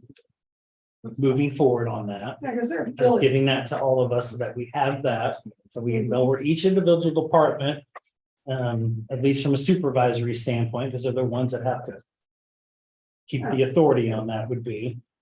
And I still think, and I've mentioned this once or twice, to get into early next year, we need to do some strategic planning. Yeah. I'm not 100% sure this fits our mission at this point in time. Then I got to thinking about it. I'm like, well, what is our mission? And I think so much has changed over, particularly over the last couple of years. That too has probably changed, and we need an overall kind of thought and development on that as to whether or not this works in some other things in that process works too. But and our basic mission is to serve. What was that? Our basic mission is to serve the public, and so we need to, that should be foremost in mind, what, how's it gonna affect people? It will. I was asking Greg. No, I think that's what you heard you sorry. saying Monday, Gary Owens, Yeah. talking about overall mission type stuff. Well, I think the mission's the same, but I think things have changed. Things And have changed. delivery is gonna be different and requesting of it. You're the one pushing us all the time on doing things different. Constantly, and every year from here on out, as you know, there will be less and less people coming in for Mhm. services. It's already happening. And yeah. But there are My some- employees side thing, I'm concerned with the survey because people know how to work the system and Yeah. go to your home computer, different cookies, take the survey again. That's my concern. And that's why I emphasize with the commissioner with the presentation. I'm really looking forward to the customer service, the paper ones, not the ones that go online, because I don't know if you come in and use our service. I'm interested in the paper surveys that come into the treasurers and all the other offices, but I've seen the emails too. The majority of the strong ones, all from one department. Mhm. And that department already has flexibility. How ironic. Well, So- I think So there's gonna be a lot of things to be discussed, but Each department, the each services department has that different stuff. Right. Different things. This whole thing doesn't, to me, it primarily affects 3 or 4 departments Mhm. of your building. I mean, that's the ones. the Of ones the that- others, Yeah, public it's works is like- different, not, EMS is different, emergency management's different, they depend on when they get called, there's. emergency And management. health doesn't need department. internet. That's the one that I'm concerned with, Yeah. because I've even had conversations with fellow coworkers. Because yes, we are on a 4-10 schedule, so they have Fridays off, they use those services now on Fridays. If That's what. Right. Right, I mean, they're technically, contrary to Monday's conversation, they are open on Fridays. From the health Yeah, department, they are open. clinic is open from 8 to We're 12, getting I that wasn't part for sure. because the information, no, they're open, Yeah. but the information was provided based on a study that Julie and Elizabeth did, and. No, I think it's a good idea, and you hear from the departments, but what you need to realize, those departments that are providing the traditional customer service. Are basically only the elected officials. Yeah. So the ones that you have direct authority on setting the building office hours for, which there's a statute that says you have that authority for each and every office. Is all of your appointed officials. And so I think there's gonna be a lot of dialogue about that. And the big thing is this got here well before you guys didn't create this. It's happened incrementally. And I've contended for many years, and I believe it's true right now with our current commission, and it's of no fault of your own. You don't really know what those appointed departments' hours are for their staff. And that's what brought me to be the one to present it to you guys is, okay, make it a level playing field for everyone then, if that's the way it's going to be. I still think you're gonna have that issue anyway, because there's several departments that can't do that. They're all Can't. different. They Fire's can't- not gonna be able to do that, Barry's office is not gonna be able to do that, EMS isn't gonna Barry be able to do also that. said he is in favor of going forward and didn't think his should be a reason not Fair to enough. do it. Yeah, absolutely. I said in the presentation, EMS can't, that's the nature of their business. It's the nature of public works, they're 410s, but guess what? If there's a storm, they still gotta go out, they're not limited to that 410. And So my dad Barry- instilled this to me, I'm not a fan, my dad raised me, there's no such word as can. There isn't, if you want something to succeed, you can make it succeed, if you want it to fail, you can make it fail. There's there are people standing outside the door 20 minutes before this morning. And I contend the surveys will tell us, the paper surveys, I would bet will tell a different story from the customers. Okay. Well, let's But wait that's and not the see. only thing that we have to take into consideration. I've got emails, I've had personal dialogue. I mean, personal dialogue to me is the best way to go, because you are having that one-on-one. And the majority of your emails on the strong ones were from one department that already has flexibility. No. That is not correct. Although that was part of the discussion, that wasn't the only part of that discussion. Just for the record, and I'm not throwing anybody under the bus here on that either. Why don't we, wait and see how the surveys go? That was And then the we can intent talk of the about it surveys. some But more. the one thing I just wanted to make a point before we got into Right, that I understand. is I think we do need to specifically get a summary from each of the department heads, whether Sure. they're appointed or elected, how that's going to fit and work in the department or not. let's see what the customers say and, you know, the paper says, and then we can have them take the time to do that. I'm interested in what the No, paper says. I want them to do that now. And the department heads. We need to have all that information compiled at once. That's my point. And if we're doing that towards the end of the month, now would be a good time to go ahead and have them start doing that. Oh, you want to start that now before the survey? Correct. And have all the information. at Survey, I once. think we need survey for anything else. Well, that's, See what it turns out. I would have the survey, no matter what the survey has, you still have that next step Yeah, we of still- the that's the department. next step. I would say That's we what I just thought. do one day and have everyone here in line and this person, this person, this person. No. all present. Well, and we're going to have, but we're gonna have a county officials luncheon coming Yeah, up. we are. I know, We can. I would feel more comfortable having them just get that to us and not. Because once again, if you do it publicly, it's gonna change the dynamics of what's being discussed. Yeah, but then how does anyone know what anyone said? Well, it's not everybody else's issue there. We're trying to get What do you mean it's information not from each everyone one of our else's issues? departments as to what direction they would like to go and how it's going to work. We all have to work as a team. But it impacts I all agree. of us as one organization. Let's. Well, then don't do it. That's fine. So I'm in favor of doing it. it's a good idea, but I think. I'm in favor of doing it. I think it is a good idea, but we're here to do public business. They can't just email that information to us as part of the, No, they can. Yeah, they Right. absolutely can. Well, See, like, throw that survey out, and see what it let's does. see what it says. You gotta remember, this isn't even a week old release. There's no sense to make a snap judgment at this point. That was I'm the whole not. point. I'm not. I just like to have all the information at once as I work through the process. The surveys are due by the In the- 30th, correct. which is. 5 p.m. Yeah, so let's look and see let's get those compiled and That's approximately then at we'll this have all point, the information there and then. 30 weeks. If it's a real negative, saying, no, we're not doing this on the surveys, then we might want to take a little more caution in spending the department head's time to do that. And to the emails that you get from whoever or whatever, remember, the department heads brought it almost unanimous that they thought the board should consider it. You guys get copies of the department head minutes. I do. And so you want reports from the department heads, which I encourage. I think we should.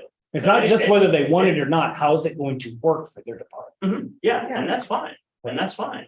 But they had that dialogue to assess that before they brought it here. But yeah, you guys need to hear from them. I need to see the logistics on that too, because that's equally as important, because this is a lot of what we do is service based.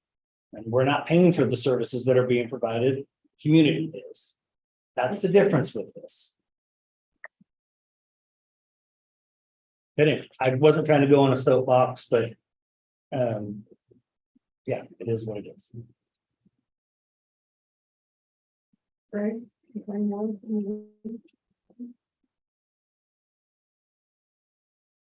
Like to adjourn. I'll second it. So moved and seconded to adjourn the June 8th meeting. All in favor? All right. Aye.